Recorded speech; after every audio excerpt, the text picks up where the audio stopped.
नाना, ताई आणि आपल्या लेकरावर खूप प्रेम करणारे आई बाबा. मी खुर्ची यासाठी बदलली की थोडीशी डगमगत होती. सध्या जास्त ऑपरेशन्स आहेत ते L5 आणि S1चे आहेत. कारण आपण ज्या खुर्चीवर बसलो आहे त्या अनेक ठिकाणी कोसळत आहेत माणसं आपोआप आणि माकड हाड तुटत आहे.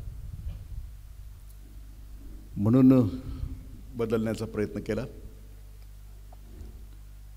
गुरुकुलची संकल्पना पूर्वी मी एकदा इथं बोलून गेलो होतो की बाळ 8व्या वर्षी गुरुकुलामध्ये जायचं. ज्या वेळेला हजारो वर्षापूर्वीचा कालावधी होता त्यावेळेला 8 मुलं आणि 8 मुली व्हाव्यात असा आशीर्वाद दिला जायचा.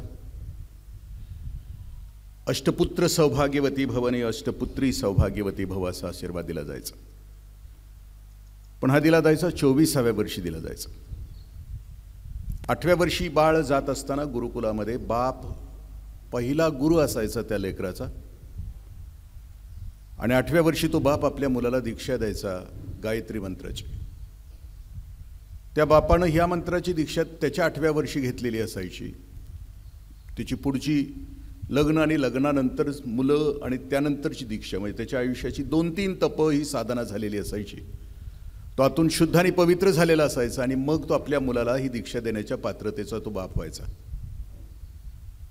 मुलं गुरुकुलामध्ये जायची. गुरुकुलामध्ये तिथली दिनचर्या असायची की पहाटे उठणं.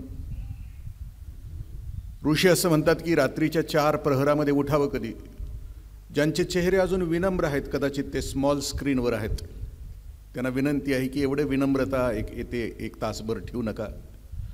खूप त्या स्क्रीननं वाटोळं केलेलं आहे. त्याही मुद्द्यावर आपण थोडंसं बोलणार आहोत.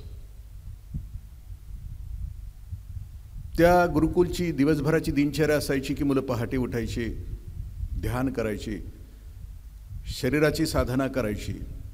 मग हा कालावधी 4 ते 6चा असायचा पहाटेचा. ऋषीमुनी असं म्हणतात की रात्र ही 4 प्रहरांची असते. त्या 4 प्रहरामध्ये कोण कधी जागा असतं.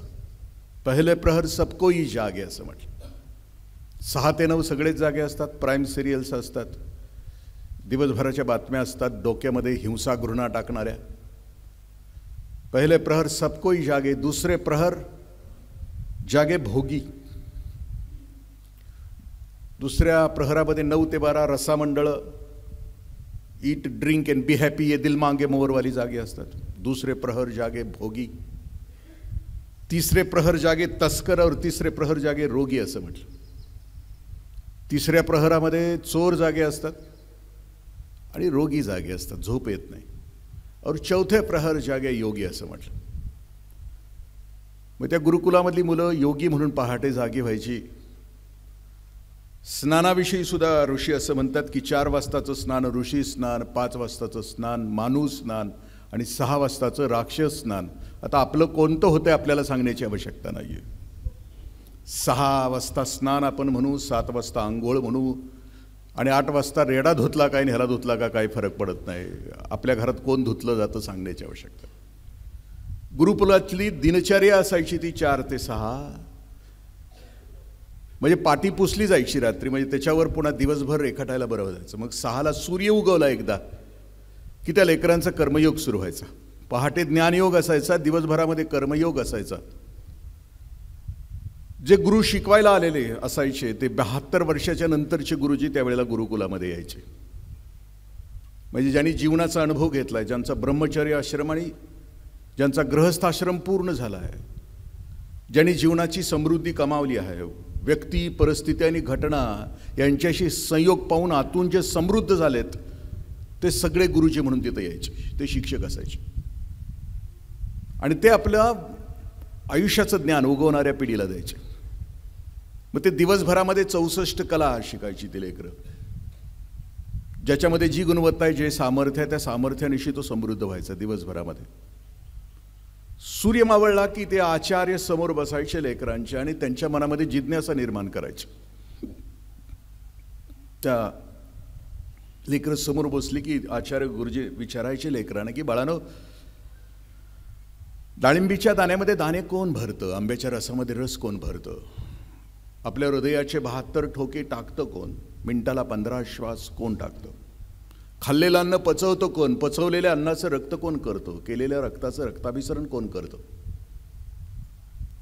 लेकरांच्या मनामध्ये जिज्ञासा आणि त्याचबरोबर विश्वाच्या अनेक गोष्टीविषयी एक भाव निर्माण करण्याची आचार्य काम करायचे. म्हणजे लेकरांचं विश्व आणखीन व्यापक, आणखीन विशाल, आणखीन प्रेमळ भावाशी. आणि हे 24 वर्ष चालायचं. 24 वर्षानंतर त्यांचा पदवीदान समारंभ व्हायचा. आणि मग मुलं सुटली की त्या चिंचोळ्या रस्त्यावरून आपलं जे काही सामान असेल थोडंफार ते घेऊन आपल्या घराकडे निघायचे. त्या चिंचोळ्या रस्त्यावर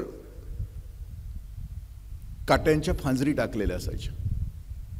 शिकलेला सगळा मुलगा यायचा, जे यायचे त्या रस्त्यावरून जायचो. पहिला म्हणायचा की कुणी टाकले असतील काटे, लक्षात येत नाही का त्यांच्या, असं म्हणून त्यानं त्या काट्यावरून उडी टाकून पलीकडे जावं.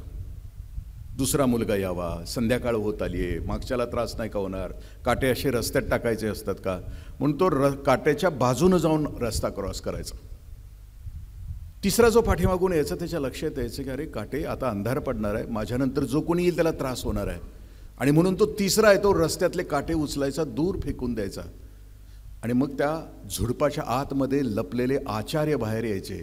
पहिल्या दोघांचं वायडी व्हायचं, इयर ड्रॉप व्हायचं.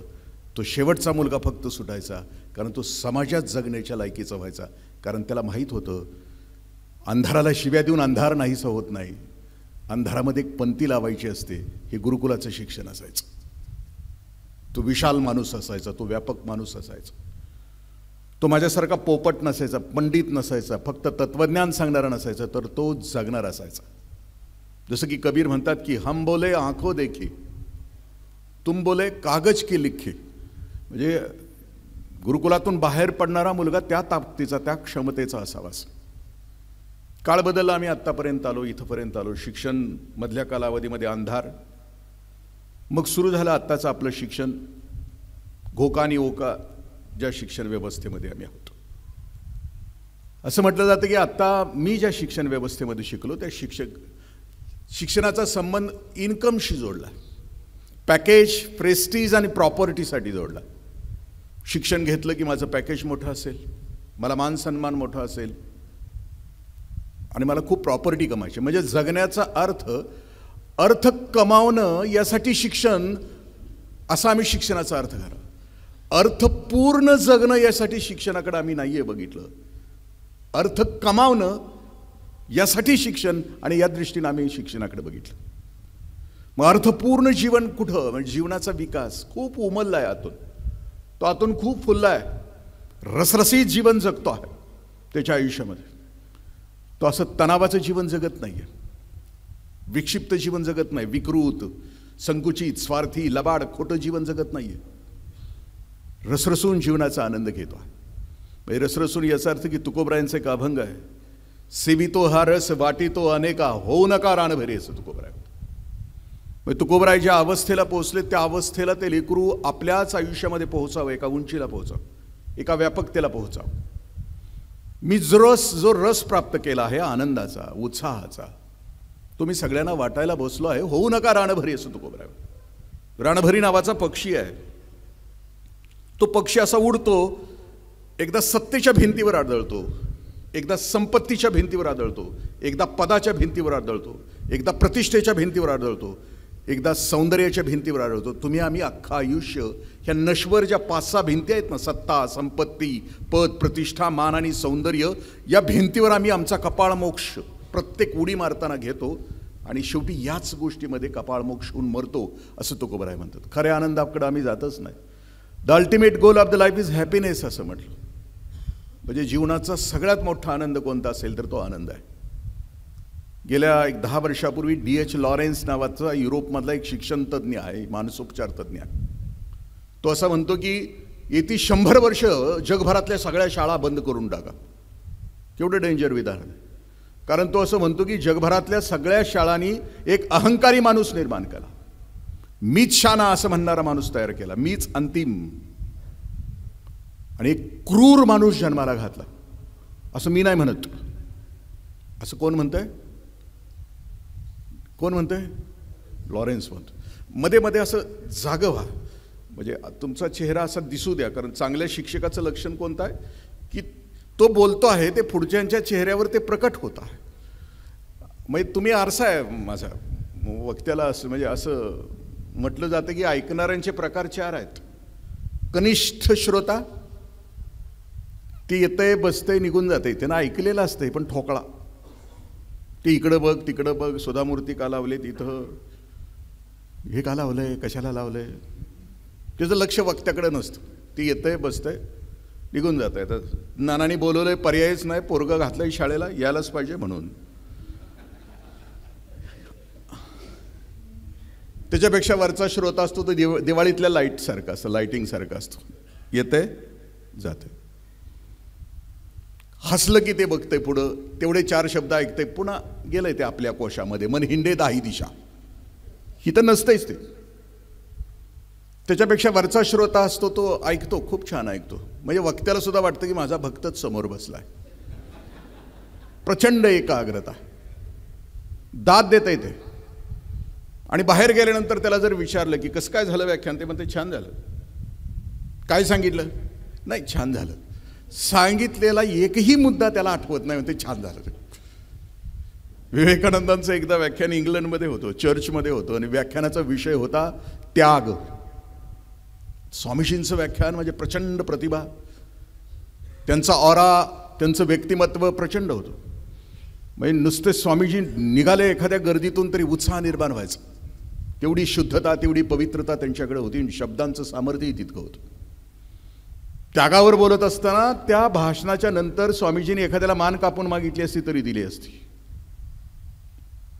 व्याख्यान संपलं, श्रोते बाहेर गेले, स्वामीजी सगळ्यात शेवटी बाहेर गेले. हॉलच्या बाहेर लोकांची भांडणं आपल्या झिजलेल्या चप्पलसाठी चालली होती. आत व्याख्यान होतं.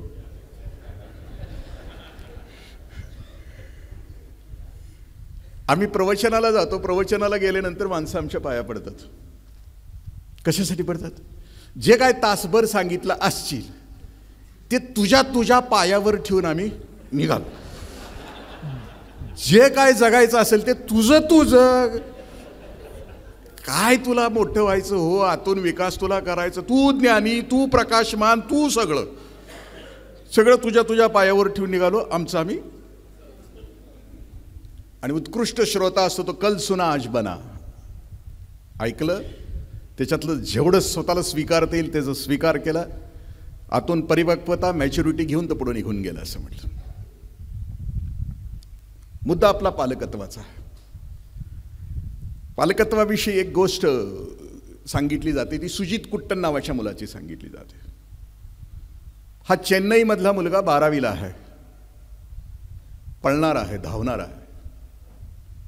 आणि त्यावेळेला चेन्नईमध्ये धावण्याच्या स्पर्धा होत्या, आणि त्या स्पर्धेचा जो दिवस होता त्या दिवशी त्याचे वडील इंटेन्सिव्ह केअर युनिटमध्ये शेवटचा श्वास मोजत होते. इकडं सुजित कुट्टनला मिळालं, पारितोषिक मिळालं, आणि तिकडं त्याच्या वडिलांनी शेवटचा श्वास घेतला. चेन्नईमध्ये अनेक परिसंवाद त्यावेळेला शाळांच्या मधून झाले की सुजित कुट्टननं कुठं असायला पाहिजे होतं, मैदानावर, की आपले वडील जिथं शेवटचा श्वास घेत आहेत त्यांच्यासोबत त्यांच्या छातीवर हात ठेवून त्यांच्याकडे बघत कुठं असायला पाहिजे होतं. मग या 1990 नंतरची पालकत्वाची जी गोष्ट आहे ना, ती खूप बदलत निघाली असं म्हटलं.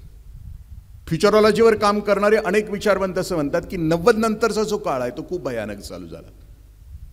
त्याला चंगळवादाचे थैमान नावाचं पुस्तक आहे, अच्युत गोडबोले सरांचं 30 पानाचं पुस्तक आहे. या 30 पानाच्या पुस्तकामध्ये काय सांगतात की 1990 नंतर जी परिस्थिती माझ्या देशामध्ये आली, सगळ्या जगामध्ये आली, खाऊजा नावाच्या संस्कृतीनं आणली. खाजगीकरण, उदारीकरण आणि जागतिकीकरण. बायर्स मार्केट झालं. डिओ, अत्तर, लिपस्टिक वाड्या वस्त्यावर जाऊन पोहोचले. पैसा कर्जाच्या रूपाने माणसाच्या हातात खेळू लागला. ब्रँडेड शूज, ब्रँडेड कपडे, ब्रँडेड मोबाईल याच्यामध्ये माणसं हरवून गेली. 1990च्या अगोदरची पिढी होती ती माइंड आणि मॅटरवर जगायची, त्यांना मन पण होतं आणि ती वस्तूवर पण प्रेम करायची. पण 1990 नंतरची पिढी मात्र फक्त वस्तूवर प्रेम करू लागली, की जे जगामध्ये आम्ही आहोत. 1990च्या अगोदरची जी कुटुंब संस्था होती त्यावेळेला जन्माला आलेली जी असतील, माझ्या वयाची असतील, मी 65-66 समजा, 70च्या अगोदरची जी पिढी, 80च्या अगोदरची पिढी जी जन्माला आली, आमच्यावर कुटुंबाचा प्रभाव होता, समाजाचा प्रभाव होता. म्हणजे मी गावातनं निघालो आणि मी एखाद्याला शिवी दिली, मी देशमुखाचा मुलगा होतो, माझे वडील आमदार होते, मी एखाद्याला गावात शिवी दिली तर गावातला कुठलाही माणूस माझ्या थोबाडीत मारू शकत होता. गावचा मजूरसुद्धा, निरक्षर माणूससुद्धा मी शिवी दिली तर माझ्या थोबाडीत मारू शकत होता, कारण मी गावाची प्रॉपर्टी होतो. माझ्यावर कुटुंबाचा प्रभाव होता, माझ्यावर समाजाचा प्रभाव होता. 1990 नंतर संपलं. समूहवादाकडून व्यक्तिवादाकडं माणूस नावाच्या जातीचा प्रवास सुरू झाला. आणखीन कोणाला डिटेल याच्यामध्ये वाचायचं असलं तर मी जाता जाता पुस्तकांची नावं सांगतो. इवान हरारे नावाचा पुस्तक आहे, लेखक आहे, विचारवंत आहे, खूप 45-50 वर्षाचा आहे, विपश्यी साधक आहे सर. विपश्यना केल्यानंतर त्याने ही पुस्तकं लिहिली आणि तो असं म्हणतो सुद्धा, विपश्यना जर मी केली नसती तर ही पुस्तकं मी लिहू शकलो नसतो. होमोसेपियन याचा अर्थ की कालपर्यंत 1990 पर्यंतचा माणूस.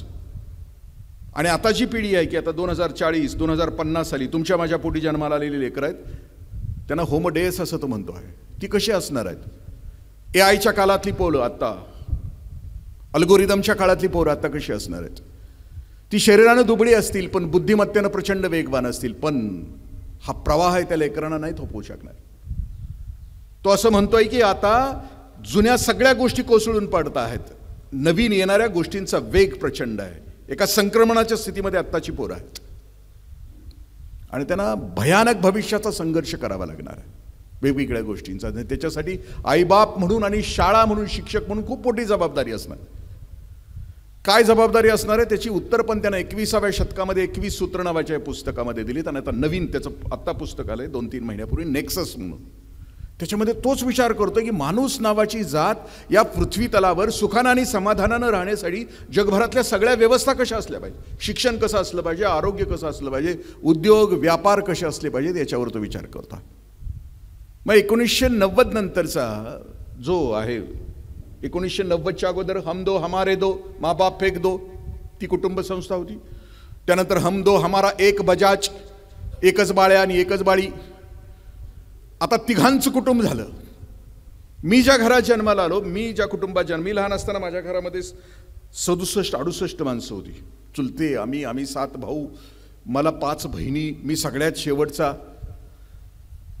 म्हणजे आपल्याकडे म्हणसुद्धा होती, नकटं व्हावं पण मी धाकटं झाल्याचा मी अनुभव घेतला. कॉलेज होईपर्यंत मला स्वतःचे पॅन्ट शर्ट मिळाले नाहीत. सगळं अल्टर अल्टर अल्टर अल्टर. कोल्हापुरातले सगळे अल्टर स्पेशलिस्ट माझीच वाट बघायची. येते घरात आम्ही एकत्र आलो दिवाळीच्या आणि उन्हाळीच्या सुट्टीमध्ये की 1 नंबरचा भाऊ 2 नंबरच्या भावाला काम सांगायचं, 2 नंबरचा भाऊ 3 नंबरच्या भावाला काम सांगायचं, 3 नंबरचा भाऊ मला सांगायचं. माझ्या खाली कोणच नसायचं. पण ते खूप सुखी कुटुंब आहे. 2-3 बालविधवा माझ्या घरामध्ये वयस्कर झालेल्या होत्या, चुलती. कारण कुटुंब हे पर्गेशन सेंटर असतं.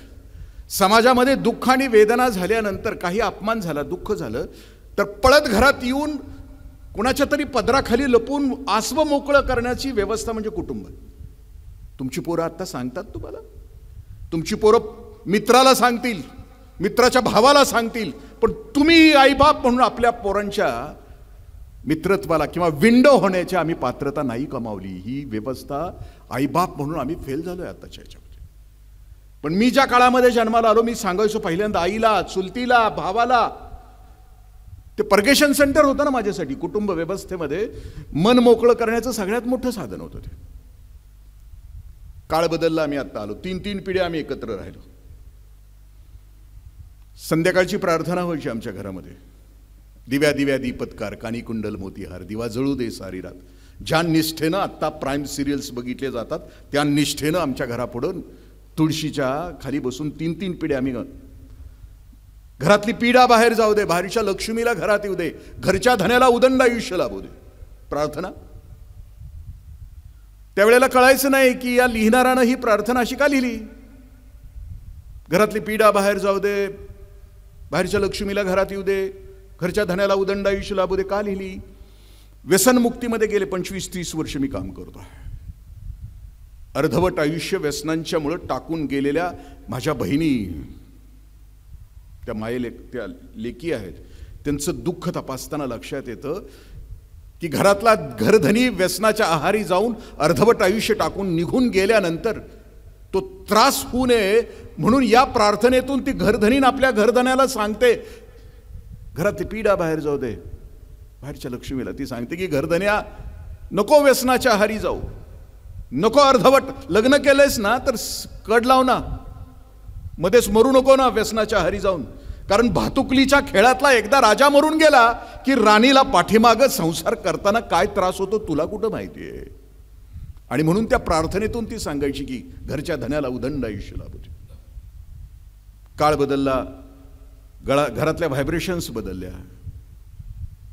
आत्ता आम्ही ज्या व्हायब्रेशन्समध्ये आलो त्या व्हायब्रेशन्स चंगळवादाच्या आहेत. मी मगाशी सांगितलं, मला शिक्षण का द्यायचं आहे माझ्या पोराला, त्याला पॅकेज चांगलं मिळालं पाहिजे, त्याला बायको चांगलीच पॅकेजची मिळाली पाहिजे, मग दोघांचा पगार असला पाहिजे, मग दोघांनी मॉलमध्ये जाऊन नको असताना हजारो रुपयाची खरेदी केली पाहिजे घरामध्ये, मग पाऊस पडायला लागलं की त्यांनी धबधबे खाली गेलं पाहिजे, मग त्यांनी सेल्फी काढली पाहिजे आणि फॅमिलीच्या ग्रुपवर टाकून इतरांना जाळलं पाहिजे. ही आमच्या सुखाच्या कल्पना. पण ते नाही ना जीवन, ते म्हणजे जगणं नाही ना. आपण एकदा या महान स्कूलमध्ये आपण ॲडमिशन घेतलं की ज्या स्कूलमध्ये स्वामीजींचा विचार, ज्या स्कूलमध्ये जे कृष्णमूर्तींचा विचार, ज्या स्कूलमध्ये विपश्यनेचा विचार केला जातो, याचा अर्थच मुळामध्ये तो आहे की तुम्ही वेगळे पालक आहात. कारण तुम्हाला कळालंय की माझं लेकरू नेमकं कसं व्हायला पाहिजे, ते आनंदी हवाय, ते खुश हवाय, मला माझ्या भविष्यात आयुष्यामध्ये मला ठरवलं पाहिजे ना का ते ह्या 3 Pच्या आहारी गेलेलं हवाय एवढं मोठं. आणि मग ह्या 3 Pच्या आहारी गेलेली आत्ताची जी भवताली नजर टाकून बघा, ह्या 3 Pच्या आहारी जाणारी ती माणसं सुखी आहेत का? त्यांच्या चेहऱ्यावरची टकळाई बघा, प्रचंड तणावामध्ये. आई बापाच्या इच्छेखातर IAS IPS झालेल्या गेल्या 10 वर्षामध्ये 6 पोरांनी आत्महत्या केली. आई बापाला वाटायचं की IAS IPS म्हणजे खूप मोठं, मग ती लाल दिव्याची गाडी, मग सलाम. पण त्या लेकरांच्या लक्षात आलं की सगळं खोटं आहे. आपण बघितलं असेल बिहारमध्ये तर गेल्या वर्षी 2 वर्षापूर्वी त्या IAS पोरानं रेल्वे खाली दिली. आईबापाला वाटतं की हे म्हणजे अंतिम. मग तिथं मी फिरत असो तर मला कित्येक आईबाप, पोरग 1 वर्षाचा आहे आणि मला प्रश्न विचारते की त्याला IAS करायचं आहे. आला का? त्याला बोलायला तरी येऊ दे की, तुझ्या टकुऱ्यात आहे, मस्त आहे ना. अरे पण त्याला देवानं IAS व्हायलासाठी नाही ना, त्याला सृष्टीमध्ये एवढी विविधता आहे की आनंदाची, हे पहिल्या वर्षीच ठरवते ह्याला IAS करायचं. अरे मी 25 वर्ष सर्व्हिस केली आहे, काय हाल असते मला माहीत आहे. कुठं तिकडे घालतो मी, होणार असेल तर होऊ दे, माझी अडचण नाही, पण त्याला बोलायला तरी येऊ दे. म्हणजे इतकी काळजी, इतकी काळजी, इतकी काळजी. तरी इथं सर तुम्ही ज्या तत्वावर चालता इथं तुम्हाला काही पालक विचारत नसतील. माझ्या काही मित्रांच्या शाळा आहेत ना, ते रविवारी मटण देत नाही म्हणूनच हवं आमच्या. म्हणजे मटण अंडी म्हणजे पोरगो लय तब्येतीनं भारी, लय सदृढ, दुसऱ्याच्या नाकाडावर बुक्की हाणणार. अरे मग शक्तीचं मोजमाप आणि हॉर्स पॉवर केलंच नसतं ना. शक्तीचं मोजमाप आपण टायगर पॉवर, लायन पॉवर केलं असतं ना. शक्तीचं मोजमाप या जगामध्ये हॉर्स पॉवर आहे, कारण त्याच्यामध्ये ताकद आहे. मांसाहार म्हणजे अंतिम. आमच्या तिकडं तर तांबडा पांढरा रसा नुसतं म्हटलं तरी याच्या जिभेवर पाणी येतं, आणि तेच आपल्या पोराला द्यायला पाहिजे असं वाटतं. हे तुमच्या इथं नसणार आहे, ते माहीत आहे सगळ्या पालकांना, पण तरी हे इथनं गेल्यानंतर देत असणार. मी माझ्या बालसंस्कार शिबिरामध्ये सांगत राहतो ना की बाबा नाही रे बाळा, मी पण खाल्लंय देशमुखाचा असल्यापासून 21 वर्षापर्यंत खाल्लंय. पण मी एक कबीरांचा दोहा वाचला, घास खाकर मांस बडाए उसकी उलटी निकले खाल, मांस खाकर मांस बडाए उसका क्या होगा हाल. म्हणजे गवत खाऊन ज्या बोकडाच्या अंगावर चरबी चढते, खाटीक त्याची सालटी उलटी काढतो, मग मटण खाऊन ज्याच्या पोटावर चरबी सरेल तो मरताना कसा मरेल? जसं बोकड तडफडून मेलं तसं मरेल, जशी कोंबडी फडफडून मेली तसं मरेल. हे मी नाही म्हणत, हे कबीर म्हणतात. त्या आपण ज्या टप्प्यावर आलो आहोत पालकत्वाच्या विषयाकडे, असं म्हटलं जातं की जगभरातल्या अभ्यासामध्ये बाळ ज्या वेळेला घडत असतं त्यावेळेला 20% अनुवंशिकता आणि 80% परिसराचा प्रभाव असतो. तो कोणासोबत राहतो. खूप प्रयोग झाले, ते मी प्रयोग नाही सांगत, बस पुढच्या वेळी कधी आलो खूप प्रयोग झालेत की त्याच्यावर प्रभाव कोणाचा होतो. त्याच्यावर प्रभाव कुटुंबाचा होतो, गल्लीचा होतो, गावाचा होतो, शाळेचा होतो, जातीचा होतो, धर्माचा होतो. तो कोणाच्या सहवासामध्ये वाढतो? कारण 90 नंतरची पिढी ही एकाकी आहे. आणि कारण त्याचं भवितव्य ठरणार आहे, तो कोण होणार? तो गुंड होणार की संत होणार?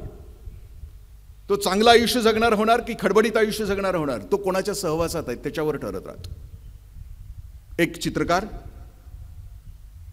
तो ज्या वातावरणामध्ये होता त्याला असं वाटलं की आत्ताचं जग खूप सुंदर आहे, एकमेकावर प्रेम करणार आहे, विलक्षण आहे, मानवतेवर प्रेम करणार आहे, सगळे सुखी आहेत, आनंदी आहेत. आणि तो असं म्हणतो चित्रकार, मला आता एक चित्र काढायचं आहे की ते चित्र असेल की ते देव माणसाचं असेल. मग ते देव माणूस कुठं भेटेल? कारण काळच तो देव माणसांचा होता, सगळे एकमेकावर प्रेम करत होते. खरा तो एकची धर्म जगाला प्रेमा, साने गुरुजींच्या प्रार्थनेप्रमाणे त्याचं जग होतं. आणि मग तो ठरवतो की माझा तर चित्र काढायचं ते एका चांगल्या माणसाचं काढायचं. मग तो शाळेतलं एक 8-9 वर्षाचं लेकरू निवडतो, कारण 8-9 वर्षाची पोरं निरागस असतात. 13 वर्षानंतर बाद व्हायला, 13 to 19. तुम्ही आम्ही सुद्धा खोटं कधी बोलायला लागलो? 13व्या वर्षापासून. आपण लबाडी कधी करायला सुरुवात केली? 13व्या वर्षापासून. 13 to 19. याला काही अपवाद असतील तुमच्यातले, पण मी तरी नाही अपवाद. मी केले, ज्या चुका करायच्या, जे खोटं बोलायचं ते त्या काळात बोललेलं आहे. सगळेच बोलत असतात 13 to 19, कारण सगळ्यात मोठा संघर्ष 13 to 19चा असतो. आणि काय देवानं व्यवस्था केली की ज्या वयामध्ये मोहाचे क्षण जास्त, त्याच वयामध्ये करिअर घालून टाकलंय. म्हणजे असा हा गुत्ताच सुटत नाही त्या परमेश्वरात. हे सगळं असं वाकडं तिकडं का करून टाकलं? ते असं खेळणं टाकतंय आमच्या पुढं आणि लांब उभा राहतंय बघत कसं खेळतोय ते. इतकं विचित्र आहे. त्यामुळे हे देताना सुद्धा पराक्रमाचं वय आणि मोहाला बळी पडण्याचं वय सारखंच आहे. आणि त्याच काळामध्ये आपलं लेकरू मोहाला बाजूला सरकून त्या पराक्रमाकडे यायला. चित्र काढायचं ठरवलं. चित्र त्या सुवर्ण सकाळी चित्रकारानं ते काढलं. 8 वर्षाच्या मुलाचं, निरागस, पवित्र, शुद्ध. ब्रश ठेवून दिला. 20 वर्ष निघून गेली. त्या चित्रकाराच्या लक्षामध्ये आलं की जग खूप बिघडलंय, हिंस्र झालंय. आत्ता तुम्ही गेल्या 10-15 दिवसातल्या घटना बघितल्या असतील. 17-18 वर्षाच्या पोरांनी केलेले खून बघितले असतील. कालचं 15-16 वर्षाच्या पोरानं दुकानं फोडलेली पुण्यातली बघितली असतील. आज सकाळी बेकरी फोडली नाशिकच्या पोरांनी, 15-16 वर्षाच्या पोरांनी. रोज हिंसा चालू आहे, रोज घृणा चालू. सांगलीमध्ये त्या मोबाईलचं स्क्रीन 50 रुपयाला का देत नाही म्हणून खून केलाय पोरानं. 18 वर्षाच्या पोरानं खून केलाय. हिंसा, द्वेष दाराशी येऊन ठेवला, आमच्या समोर येऊन ठेवलं. मग त्यानं निर्णय घेतला की आता मला जे चित्र काढायचं ते एका क्रूर माणसाचं काढायचं, कारण समाज क्रूर झालाय, स्वतःच्या पलीकडे कुणाला बघायला तयार नाही. मग त्यानं विचारलं की असा क्रूर माणूस भेटेल कुठं? त्यानं विचार केला की तुरुंगात असणार. जगात सगळ्यात जास्त गुन्हे केलेत त्याला शोधायचं. सगळ्या जेलची रजिस्टर्स त्यानं मागवायला सुरुवात केली. आणि मग एक 28 वर्षाचा तरुण, अंडा सेलमध्ये असलेला, त्याच्या हातापायामध्ये काढण्या घातलेला, त्याच्या भोवती 100 पोलिसांचा वेढा असलेला तो क्रूर तरुण त्याला सापडला. आणि आता त्याचं परवानगी काढून त्यानं आता चित्र काढायला सुरुवात केली. ती सुवर्ण सकाळ. 20 वर्षानंतरचं ब्रश. चित्र काढत असताना दोघांनी एकमेकांच्याकडे बघितलं आणि दोघांच्याही लक्षात आलं की आपण पूर्वी कधीतरी भेटलोय. दोघांनी एकमेकाला विचारलं की 20 वर्षापूर्वी अशीच घटना घडली होती की माझं एक चित्र कोणीतरी काढलं होतं. तोही चित्रकार म्हणतो की मीही त्या लहान मुलाचं चित्र काढलं होतं की देव म्हणून काढलं होतं, पण आज मी राक्षस म्हणून काढतो आहे. 20 वर्षामध्ये त्या पोराचं रूपांतर आम्ही एका राक्षसामध्ये करून टाकलं. आम्ही सगळ्यांनी केलं. तो आमचा परिणाम आहे. तुमच्या माझ्या घरातल्या लेकरांचा परिणाम बघा, आपल्या लेकरांच्याकडे बघा. आणि मग सुरू होते ती पालकत्वाला सुरुवात होते. आम्हाला आमचा भोवताल चांगला करायचा, पण एक चांगला पालक म्हणून आपल्या कोणत्या जबाबदारी असतात. मी लग्नाच्या अगोदरची माझी आणि बायकोची पहिली बैठक झाली. त्या बैठकीत आमचं ठरलं होतं त्यावेळेला, मी माझ्या बायकोला सांगितलं की आपल्या घरात टीव्ही नाही असणार, आपल्याला चांगला आईबाप व्हायचं, आपल्या पोरांना चांगलं द्यायचं आहे. आई शपथ, माझ्या घरात अजून टीव्ही नाही आहे. माझ्या बायकोनं मान्य केलं, कारण मी त्यावेळेला टीव्हीचा लॉंग फॉर्म मी करायचो. टीव्ही म्हणजे ताबडतोब वाटोळं व्यक्तीचं, कुटुंबाचं आणि समाजाचं. 3 तास रोज तुमच्या माझ्या लेकरानं सरासरी टीव्ही त्यावेळेला बघितला तर 35,000 खून आणि 72,000 बलात्कार बघायचं हे मी वाचलं. इथलेच एक मोठे विचारवंत होते, त्यांनी सांगितलेलं त्यावेळेला. आणि मग आम्ही ठरलं दोघांनी नाही टीव्ही. मग आता त्याला पर्याय काय? येथे थुंकू नये, मला मनोरंजन माझ्या घरात नाही. मग मनोरंजन माझ्या घरात काय? आत्ता माझ्या घरात तुम्ही आला तर 10,000 पुस्तकांची माझी वैयक्तिक लायब्ररी आहे. माझी लेकरं आज ही लेकरं घरी आली तर आम्ही पुस्तकांच्या विषयी चर्चा करू. रात्रीच माझं बाळ MBBSची परीक्षा देऊन आलं. तो आल्याला मला विचारलं की पप्पा कुठली पुस्तकं वाचू, नवीन कोणती पुस्तकं आलीत. माझी मुलगी घरी आली तर आम्ही पुस्तकाच्या विषयी चर्चा करतो. माझं घर मला मंदिर करायचं आहे का, माझी लेकरं मला आतून समृद्ध करायची आहेत का भुरटी करायची आहेत, बाहेरून आत्ता जी दिसत आहेत ना चमकोगिरी करणारी, का त्याच्या पलीकडचं आतून जगातल्या सगळ्यात उच्चतम गोष्टीचा रसरशीत आनंद घेणारी कोणती मुलं मला पाहिजे. मग ते ठरवायचं असेल तर आपण कोणत्या प्रकारचे पालक आहोत. पालकत्वाचे प्रकार सायकोलॉजिस्टनं केलेले आहेत. पहिल्या प्रकारचा पालक हुकुमशाह प्रकारचा पालक. दहशत असते याच्या घरामध्ये, यांच्या घरामध्ये. मग हुकुमशाह तो पण असू शकते आणि ती पण असू शकते घरात. तुमचं कोण आहे तुमचं तुम्ही बघा, मला तरी काय त्याच्याबद्दल. कारण पालक असं म्हणतं, कारण पु ल देशपांडे असं म्हणतात की लग्न हा एक असा किल्ला आहे की त्याच्या बाहेर असणारे आत जाण्यासाठी धडपडतात आणि आत असणारे बाहेर जाण्यासाठी गुदमरतात. जोडप्यामध्ये काही जोडपी मेड फॉर हिमसेल्फ असतात, म्हणजे ती त्याच्यासाठी जगते. काही जोडपी मेड फॉर हरसेल्फ असतात, म्हणजे तो तिच्यासाठी जगतो. काही जोडपी मेड फॉर इच अदर असतात आणि काही जोडपी मॅड फॉर इच अदर असतात. महात्मा फुले, सावित्रीबाई फुले, बाबा आमटे, अभय बंग, राणी बंग. तुझं पाऊल ते माझं पाऊल, तुझा श्वास ते माझं श्वास. नाना आणि ताई म्हणायला हरकत नाही ना. Mad for each other. जे काही करायचंय तुझा श्वास माझा श्वास, तुझं पाऊल माझं पाऊल. 7 पावलांच्या फेऱ्या हे आयुष्यभर पावलांना साथ देण्यासाठी असतात त्यांच्या आयुष्यातल्या. ती तशी जगतात. माझं एकट्याचंच पोरगं नाही मी चांगलं करणार, अवघ्यांची पोरं चांगली करणार. ज्या शिक्षिका आहेत ना त्या शिक्षिकांना देवकी होता येतं आणि त्याबरोबर यशोदा सुद्धा होता येतं. दरवर्षी 40 पोरं वेगवेगळ्या घरातली आपल्या पोराबरोबर अनेकांची पोरं शिकवणं, याच्यासारखं किती जन्माचं पुण्य घेऊन येतात या शिक्षिका असतात ना. मला वाटतं केवढं पुण्य, एवढी पोरं शिकवण्याचं भाग्य त्यांना येतं. हुकुमशाह प्रकारचा पालक म्हणजे दहशत. ह्याच्या पायांचा आवाज कर कर आला की पोराच्या छातीमध्ये चर चर. आपण सुद्धा आपल्या आईवडिलांना म्हटलं होतं त्यावेळेला हिटलर आला. 10वी 12वीतली पोरं आपली म्हणतातच हिटलर.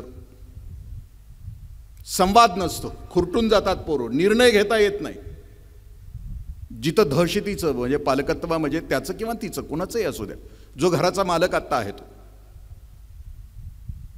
बाळाला कुत्रं चावलं, बापाशी नाही बोलू शकला. 2 महिन्यानंतर बाळ बापाच्या मांडीवर रेबीजनं खलास झालं. संवाद नाही झाला. हुकुमशाह प्रकारचा पालक.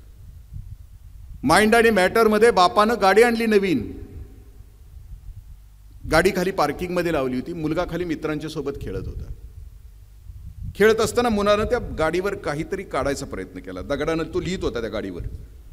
बाप आला, त्यानं बघितलं की पोरगं गाडी खराब करतंय. पोरापेक्षा गाडी महत्वाची होती त्याला. पोराला मारलं, कारण मॅटरवर प्रेम, वस्तूवर प्रेम. पोराला इतकं मारलं की ॲडमिट करावं लागलं. ॲडमिट करून घरी आल्यानंतर बापानं बघितलं पोरानं काय केलंय गाडीला, म्हणून त्यानं बघितलं तर पोरानं त्या गाडीवर लिहिलं होतं आय लव्ह यू पापा, पण उशीर झाला होता. हुकुमशाह. दुसऱ्या प्रकारचा पालक घाबरट भित्रे पालक. नकार न देणारे पालक. घाबरते काय बाहेर जाऊन केलं तर, नकारच देत नाहीत. नकार देताच येत नाही. ही उमलत नाहीत लेकरं. नकार पचवता येत नाही. समाजातले अपमान या लेकरांना नाहीत पचवता येत. मग 16-17व्या वर्षी कुठल्या तरी मुलीला प्रपोज करतात. ती नाही म्हणते. मग रस्त्यावर जान्हवी तुपे, अमृता देशपांडे, रिंकू पाटील रस्त्यावर खंडोळ्या. म्हणजे नकार पचवण्याची क्षमता आपल्या पोरांच्या मध्ये निर्माण केली तर ती कोणत्या ताकदीची होतात.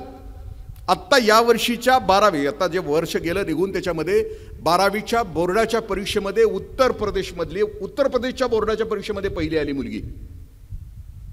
आणि तिची मुलाखत आली उत्तर प्रदेशच्या.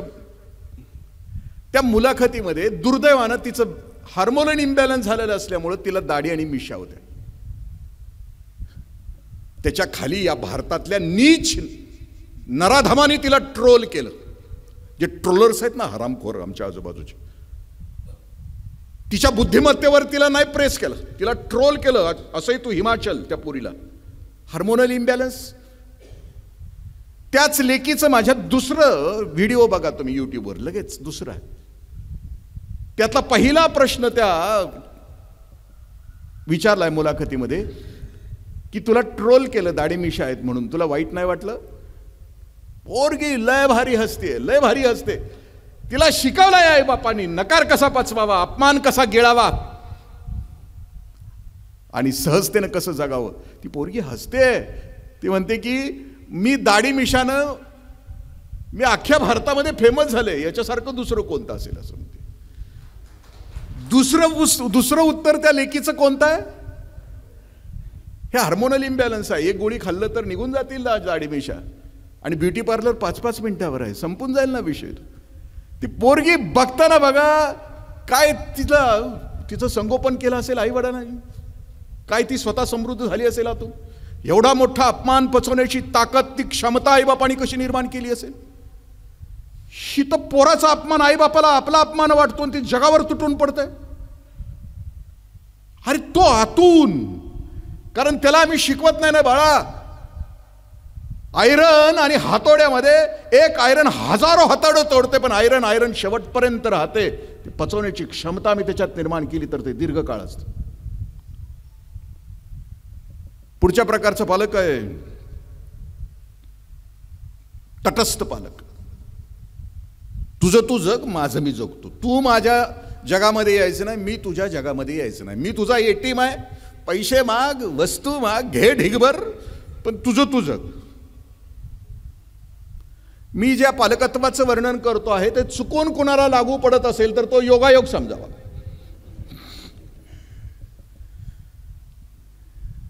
पुढच्या प्रकारचा पालक आहे तो रूढीवादी. हे कायम भूतकाळात असतं. आमच्या काळात असं आणि आमच्या काळात तसं. आमच्या काळात आंब होतं, पाटीनं आम्ही खायचो. तू लगा नुसतं एकच हे खातायस, फोड खातायस आणि तेवढ्यात प्रकृती बिघडते. आमच्यात पाठीभर खाल्लं तर आमची प्रकृती बिघडायची नाही. आम्ही खेळायचो इट्टूदांडू, आम्ही खेळायचो. मग ते कायम रूढीवादीच, कायम भूतकाळातच जगतंय. 1989ला इथे होतो, 1990ला तिथे होतो. अरे इथे तिथे कुठं तू पाठीमागं जागतो? त्याला पुढं जायचं आहे. आरशात बघून गाडी किती काळ, मागच्या आरशात बघून गाडी किती काळ चालवणार राजा तू? त्याला पुढच्या काचेतनं बघून पुढं त्याचं आयुष्य दिलं पाहिजे ना. रूढीवादी पालक, त्याला पुढं दिलं पाहिजे. आणि सगळ्यात शेवटचं पालकत्व आहे, त्याचं नाव आहे सुजान पालकत्व. झोप यायला लागली? नक्की नाही ना? कारण जेवणाच्या आधी ठेवलंय तरी नानांनी. जेवणानंतर असतं तर मला अंगाईच म्हणावी लागली असते. कुठलं आला शेवटचं पालक? कुठलं? सुजान पालक. सुजान पालकत्वामध्ये प्रचंड सकारात्मकता असते. संवाद असतो लेकरांच्या मध्ये, आई वडिलांच्या मध्ये खूप मोठा संवाद. एकमेकाला समजून घेण्याची क्षमता आई वडिलांच्याकडे खूप असते. 10वी आणि 12वीला मुलगा किंवा मुलगी आता पुढच्या वर्षी आहे तर घरामध्ये बैठक होते शाळा सुरू व्हायच्या अगोदर. आणि मग सांगितलं जातं, दादा यावर्षी दीदी 12वीला आहे, आपल्याला वर्षभर टीव्ही बंद करावा लागणार आहे. ते पण म्हणतो हो. लोकशाही पद्धतीने निर्णय घेतले जातात. मी म्हणतो म्हणून नसतंय त्याचं. घरामध्ये म्हणजे त्या घरामध्ये एक उत्साही वातावरण असतं, आनंदी. घराला घरपण असतं. सगळ्यांचे चेहरे टवटवीत असतात. कोण कोणावर गुरगुरत नसते, कोण कोणाची मापं काढत नसते, कोण कोणाच्या उणीवा काढत नसते. नातं त्यालाच म्हणायचं असतं की सर्व गुणदोषासहित स्वीकारलं जातं, त्याला नातं म्हणायचं असतं, रिलेशन्स म्हणायचं असतं. अख्खं आयुष्य आपलं मापं काढण्यासाठी. प्रवचनामध्ये आम्ही सांगतो की संसारी माणूस 2च गोष्टीची चर्चा आयुष्यभर करतो, निंदा चहाडी जनाची आणि अखंड चिंता धनाची. दुसरा विषयच नसतो आमच्या घरामध्ये. पोरांच्या समोर तो कसा, ती कशी, ती कसन, तो कसा, दुर्गुणांची चर्चा असते आमच्या. कुठं पाहुण्या रावळ्याकडे जाऊन आलं, बारशापासून 12व्यापर्यंतचा कार्यक्रम जाऊन आलं की दुसरी चर्चाच नाही. ती काय म्हटली, तो काय म्हटलं, आणि हे कार्ट्यांच्या समोर चालू असतं. मग ते ग्रहण काय करणार? तेच ना, बापाचंच करणार ना ग्रहण, आईचंच करणार ग्रहण ना. आणि ते ती दीक्षा दिलेली ती आयुष्यभर सांभाळत राहतं. आता दुसरा मुद्दा पालकत्वाचा येतो की आपलं मूल ओळखायला शिका असं म्हटलं जातं. माझं मूल, मी मगाशी म्हटलं ना की अष्टपुत्र सौभाग्यवती भव आणि अष्टपुत्री सौभाग्य. त्यावेळेला मला वाटायचं की 8च पोरं का, दशपुत्र का नाही, दशपुत्री का नाही, षोडशपुत्र का नाही, षोडशपुत्री का नाही. मग अलीकडं मल्टिपल इंटेलिजन्सवर खूप मोठं काम या जगातल्या एका खूप मोठ्या मानसशास्त्रज्ञानं, शिक्षण तज्ज्ञानं केलं. गार्डनर नावाच्या शिक्षण तज्ज्ञानं असं केलं. तो असं म्हणतो आहे की माणसाच्या बुद्धिमत्तेमध्ये 8 प्रकारच्या बुद्धिमत्ता आहेत आणि त्या बुद्धिमत्तेपैकी आपलं लेकरू कोणत्या बुद्धिमत्तेचं आहे हे आईबापांना आणि शिक्षकांना म्हणजे शोधायला पाहिजे आणि त्या क्षेत्रामध्ये त्याला त्याचं करिअर घडवलं पाहिजे. इकेगाई नावाचं पुस्तक आपण वाचलं असेल. त्या इकेगाई नावाच्या पुस्तकामध्ये इकेगाई जो आहे तो इकेगाईचा भाग म्हणजेच त्या पुस्तकामध्ये 10 सूत्र आहेत. 10 सूत्रामधला विषय काय आहे की ओकिनामा नावाचं बेट आहे जपानमध्ये. त्या बेटावरची माणसं 120 वर्ष जगतात. 120 वर्ष. तिथं 10वीच्या वर शाळा नाहीये काढली, तिथं इंडस्ट्री नाही, दुसरं काहीच नाही. मग 120 वर्ष ही जगतात कशी माणसं? त्याची 10 सूत्र. पहिलं सूत्र आहे स्लो डाऊन युअर लाईफ. आयुष्याचा वेग कमी करा. हे उठल्यापासून झोपेपर्यंत वकवक वकवक रख रख रख रख भग भग भग भग भग. उठल्यापासून झोपेपर्यंत आणि जन्मापासून मरेपर्यंत हे पळतंयच पळतंय पळतंयच पळतंय. काहीच कळत नाही कशासाठी पळतंय. मग ते सॉलमन ग्रँडीच्या कवितेसारखं पळतंय. सोमवारी जन्माला येतंय, मंगळवारी मोठं होतंय, बुधवारी लगीन, गुरुवारी पोरं, शुक्रवारी लईच आजारी, आयतवारी येण्यासारखं एमलेस पळत राहतं. मग ते म्हणतात की स्लो डाऊन युअर लाईफ. आपल्याला इकेगाई हा आपला मुद्दा नाही. इकेगाई या शब्दाचा अर्थ आपल्या मुलाचं नेमकी बुद्धिमत्ता कोणती आहे, त्याच बुद्धिमत्ताच्या क्षेत्रामध्ये त्याला त्याचं करिअर करू दिलं तर तो आयुष्यभर सुखी राहतो, तो आनंदी राहतो. कारण खलील जिब्रान असं म्हणतो आहे की तुमच्या पोटी जन्माला आलेली पोरं ही तुमची नाही आहेत, ती तुमच्यापासून जन्माला आली आहेत. तुम्ही त्याचे मालक नाही आहेत, तुम्ही त्याचे पालक आहात. तुम्ही त्याला आश्रित नका करू, त्याला आधार द्या. तुम्हाला हवं तसं त्याला करू नका. त्याच्या फांद्या नका छाटू, त्याच्या मुळं नका त्याची छाटू, त्याचा बोनसाय नका करू. त्याला त्याच्या क्षमतेनं त्याचा विकास होऊ द्या. त्याला उमलू द्या, त्याला खुलू द्या, त्याला त्याच्या क्षेत्रामध्ये उमलू द्या. बाप म्हणून आणि आई म्हणून आपलं कर्तव्य कोणतं की त्याची बुद्धिमत्ता आपल्याला कळाली की त्या क्षेत्रामध्ये त्याचा विकास होऊ द्या. मग कुठल्या प्रकारच्या बुद्धिमत्ता आहेत त्याच्यामध्ये? पहिली बुद्धिमत्ता आहे त्याच्यामध्ये भाषिक बुद्धिमत्ता. हे पोरगं शब्दांच्यावर, भाषेवर प्रचंड प्रभुत्व असतं. कुठलं लग्न करून आलं, पिक्चर बघून आलं, जशीच्या तशी स्टोरी सांगते. असे ऐकावे असं ऐकू आणि ह्याला सारखा श्रोता लागतो. घरात बसलं तरी आजीपासनं ते पुढच्या पिढीपर्यंत आणि गल्लीत गेलं तर अख्ख्या घरात गल्लीच्या मध्ये बसून हे स्टोरी सांगत असते. आता पुष्पा 2ची सांगत असेल बघा कुठंतरी. परवा आमच्या गावचं एक मजुराचं पोरगं पुष्पा 2 बघायला गेलं. विट्याला गेलं, विट्याला त्याला तिकीट नाही मिळालं. तासगावला तिकीट नाही मिळालं.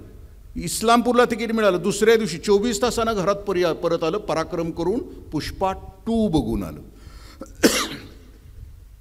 भाषिक बुद्धिमत्तेचा माणूस भाषेवर प्रभुत्व असतं. म्हणजे त्यानं त्या क्षेत्रामध्ये प्रगती करावी. त्यानं वक्ता व्हावं, त्यानं निवेदक व्हावं, त्यानं प्राध्यापक व्हावं, त्यानं शिक्षक व्हावं असं ते म्हणतात. त्याची भाषेवर बुद्धी जर प्रभुत्व असेल त्याला सुद्धा कलाच लागते ना. आपल्या गावात कित्येक मायकल आहेत बघा. आपल्या गावात प्रत्येक ती बारशाला म्हणजे स्मशानात पण तेच असते आणि लग्नात पण तेच असते. माईक ह्यांच्याच हातात असतोय काय. पण ह्यांची भाषा कधी बघितली ते स्मशानात पण म्हणते ह्यांच्या आत्म्याला शांती मिळू दे आणि लग्नात बी म्हणते ह्यांच्या आत्म्याला शांती मिळू दे. म्हणजे ते त्याला कळत नाही ना. ज्याला भाषिक बुद्धिमत्ता आहे त्याला त्या क्षेत्रामध्ये विकास करायला संधी दिली तर तो चांगला. मला खूप उशीर आहे ना, मी नोकरी केली 25 वर्ष. खरं तर मी कॉलेजपासून इलोकेशनमध्ये डिबेटिंगमध्ये पहिला असायचो. पण ते MPSC करायची साहेब व्हायचं करण्यात आयुष्याची 25 वर्ष गेली. हे जे अगोदर केलं असतं तर आणखीन वक्तृत्व करू शकलो असतो ना. म्हणजे भाषिक बुद्धिमत्ता. पुढची बुद्धिमत्ता म्हटलं की तार्किक बुद्धिमत्ता, गणितीय बुद्धिमत्ता. ह्याचं गणित परफेक्ट असतं. भाजी आणायला सांगितलं, काय आणायला सांगितलं की बरोबर हिशोब तोंडपाठ सांगते. किती रुपयाला काय, गणितात एकदम परफेक्ट असतं. हे कोडी भारी सोडवतो, हे प्रयोग खूप छान करतो. म्हणजे मला गणित नाही जमलं. 10वीला सुद्धा मला बरोबर 52 मार्क आहेत. कदाचित त्या गुरुजींच्या कृपेमुळे पडलेली असावी, की आता ह्याला कशाला अडकवा म्हणून त्याला सोडलं. आणि असं माझ्या समोर कुणी आलं ना, हे गणिताचे प्राध्यापक, मी असा बघतो त्यांच्याकडं, परग्रहावरूनच यांना पाठवलंय का गणितामध्ये असलेला माणूस. कारण मला नाही दिली ना, देवानं बुद्धिमत्ता दिलीच नाहीये, त्याचा परिणाम म्हणजे गणित मला नाहीच येत.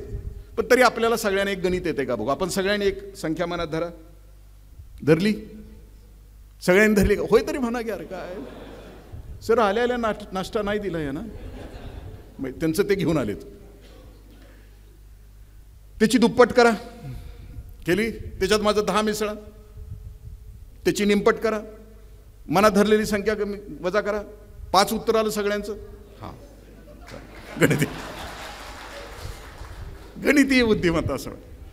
पुढची बुद्धिमत्ता आहे त्याला दृश्यमान बुद्धिमत्ता असं म्हणतात. दृश्यमान बुद्धिमत्ता मग याला चित्रकला जमते, याला शिल्पकला जमते, याला डिझायनिंग जमतं.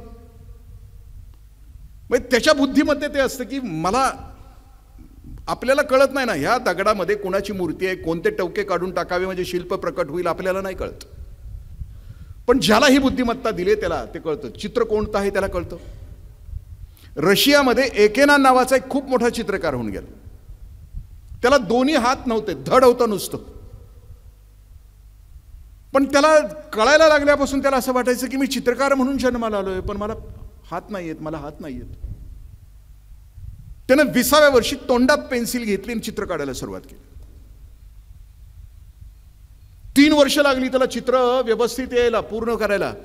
23व्या वर्षी तो तोंडात धरलेल्या पेन्सिलनं चित्र काढायला शिकला. आता त्याला रंग भरायचे होते. रंग भरायचं तर पुन्हा ब्रश, पुन्हा 10-12 वर्षाची साधना. त्यानं स्वतःची जीभ चिरली, त्याचा ब्रश तयार केला आणि त्यानं जी चित्र काढली आता रशियाच्या अनेक ठिकाणी, सार्वजनिक ठिकाणी. मग त्याला दिलेली बुद्धिमत्ता, त्याला निसर्गानं दिलेली बुद्धिमत्ता त्याला कळालेली होती. आपल्याला बरेपर्यंत आपल्याला कळत नाही की आपल्याला नेमकी बुद्धिमत्ता कोणती, अजूनही कळाली नाही आपल्याला. नुसत्या थापा मारणं एवढी प्रचंड बुद्धिमत्ता आपल्याला. म्हणजे या देशाच्या पंतप्रधानांनी काय करावं, या देशाच्या मुख्यमंत्र्यांनी काय करावं, म्हणजे आमच्या आजूबाजूच्या लोकांनी काय करावं याच्यावर प्रचंड भाष्य करण्याची बुद्धिमत्ता आपल्याला दी. पण मी काय करावं आयुष्यभर, मी माझ्या पोराबाळांचं काय करावं, की आपल्या लेकरांच्या वाट्याला तरी एक चांगलं आहे. ते पुढे म्हणतात की शारीरिक बुद्धिमत्ता, याचा नृत्य चांगलं असतं, याचा खेळ चांगला असतो, याचा अभिनय चांगला असतो. म्हणजे हे घरी आलं की नाही की बरोबर माप काढते, नकला जसाच्या तशा करून दाखवतो. कुठले सर कसे शिकवतात, त्यांचे कोणते शब्द रिपीट होतात, आणि म्हणून 35 मिनिटामध्ये गुरुजींचे 35 म्हणून शब्द किती वेळा आले. शारीरिक बुद्धिमत्तेमध्ये नकला, नृत्य, खेळ. जसं की सुधा चंद्रनला असं वाटलं 9व्या वर्षी की माझ्या पायामध्ये पदन्यास आहे.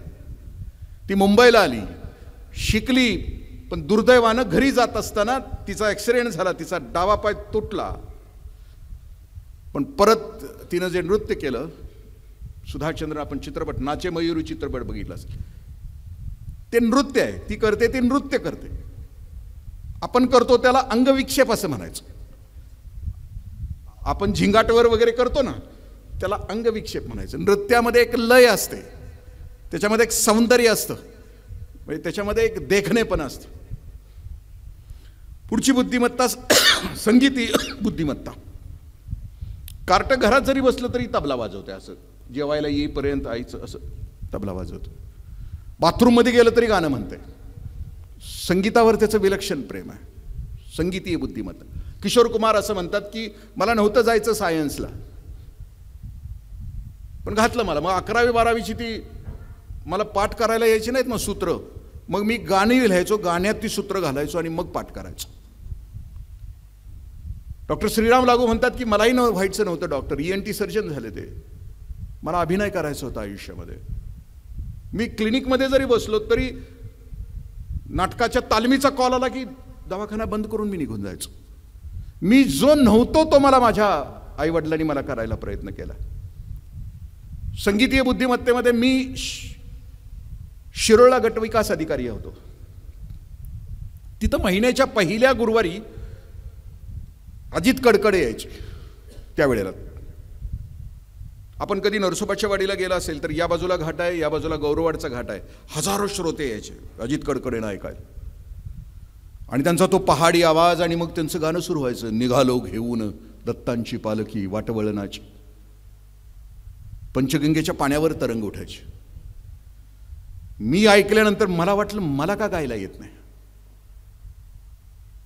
की जसं कार्तिकी गायकवाडच्या आईवडिलांना कळालं की माझ्या पोरीमध्ये गाणं आहे, नशिबान निघाली की आईवडिलांना कळालं की माझ्यासारख्या करिअर ओरिएंटेड आईबापाच्या पोटी जन्माला आली असती, लातूर पॅटर्न, कोटा पॅटर्न, त्या टेस्ट सोडून सोडून सोडून गायला आली असती आईबापाच्या इच्छे खातर. कारण करिअर म्हणजे अंतिम, मागाशी सांगितलं, हे म्हणजे करिअर. मी अजित कडकडेंचं गाणं ऐकल्यानंतर मला असं वाटलं, कारण मला पण गायला यायला पाहिजे. कार्तिकीला दिलाय तो गळा दिलाय, अजित कडकडेला दिलाय तो गळा दिलाय, ते गाऊ शकतात, निसर्गानं ती बुद्धिमत्ता दिली. मी गायला लागल्यानंतर तुम्ही थांबू शकाल इथं? नाही ना, कारण मला दिलंय ते नरड दिलंय, आणि नरड कांट सिंग ना. पण नरड्यानं जर गळा होण्याचा प्रयत्न केला तर ते त्याच्या आयुष्याचं बरबादी, आणि घडलंही तसंच. मी शिरोळला अजित कडकडेंचं भाषण, ते गाणं ऐकून आलो. शिरोळच्या शेजारी एक नांदणी नावाचं गाव आहे, त्या नांदणीचे एक संगीत शिक्षक होते, वयोवृद्ध, खूप तपस्वी होते. मी म्हटलं की गुरुजी मला शिकवायचं, त्यांची फी त्यांना दिली. गुरुजी मला 1 महिना शिकवत होते. रोज संध्याकाळी ऑफिस सुटलं की 7 ते 8 गुरुजी मला शिकवायचे. एकच अभंग महिनाभर मला शिकवत होते. नाथरायांचा अभंग होता, जैस्या परी आहे तैस्या स्थिती राहे, कौतुक पाहे संचिताचे. महिनाभर एकच अभंग. महिन्यानंतर गुरुजींनी माझी फी माझ्या टेबलवर ठेवली. म्हटलं साहेब मला मोकळं करा. मी म्हटलं का? ते म्हटले माझा आवाज बदलायच्यात मला जाऊ दे. म्हणजे जो मी नाही तो होण्याचा प्रयत्न केला तर ती माझ्या आयुष्य. मी एक पालकत्वाचं एक वाक्य बुलेट पॉइंट मधलं मी आपल्याशी शेअर करतो. माझ्या आई बापानो, माझ्या बहिणीनो, माझ्या बापानो, आपल्या पोटी जन्माला आलेलं प्रत्येकाचं मूल वेगळं आहे, खूप वेगळं आहे, विलक्षण आहे. ते एकच आहे. गदिमांची कविता आपल्याला आठवत असेल की प्रत्येकाचे रूप वेगळे, घटाघटाचे दैव वेगळे. बघा ना, एक इंद्रजित याच्या पूर्वीही कधी असा नव्हता, याच्या नंतरही येणार नाही. हे मॉडेल एकच आहे, युनिक. हे मडकं एकदाच तयार होतं एखाद्या माणसाचं, युनिक आहे. बघा ना, एवढ्या 4 इंचामध्ये करोडो पिढ्या माणसाच्या जन्माला येऊन मेल्या, पण असं मॉडेल पुन्हा नाही. केवढा फरक केलाय एवढ्यामध्ये, रंगात फरक केलाय, नाकात फरक केलाय, डोळ्यात. पण एक मॉडेल दुसऱ्या मॉडेल सारखं नाही. कौन शिल्पकार आहे, हे कौन चित्रकार आहे, केवढा विलक्षण आहे तो करणारा मोठा. प्रत्येकाचं मूल वेगळं आहे, युनिक आहे. कोणाचं जाई आहे, कोणाचं जुई आहे, कोणाचं मोगरा आहे. पण जगाच्या बाजारामध्ये गुलाबाच्या फुलाला मार्केट आहे, म्हणून आपल्या जाई जुई मोगऱ्याला चुरगळून त्याचा गुलाब करायला नको. त्याचं जाई असणं महत्त्वाचं आहे, त्याचं जुई असणं महत्त्वाचं आहे, त्याचं मोगरा असणं महत्त्वाचं. आपल्या लेकराचं आपल्याला नुकसान नाही करायचं. शेवटी आईवडिलांना काय हवं असतं की आपलं मूल सुखी पाहिजे, आनंदी पाहिजे. ते किती उंचावर आहे नको आहे, ते आहे त्याच उंचीवर असलं तरी चालेल, पण ते हसत, त्याचा चेहरा तो कायम आनंदी असला पाहिजे. म्हणजे एवढं मी बोलतो आहे, मध्ये मध्ये हसून तुम्ही दाद देताय, पण काहीतरी अजून 3-4 ठोकळे तसेच आहेत सर.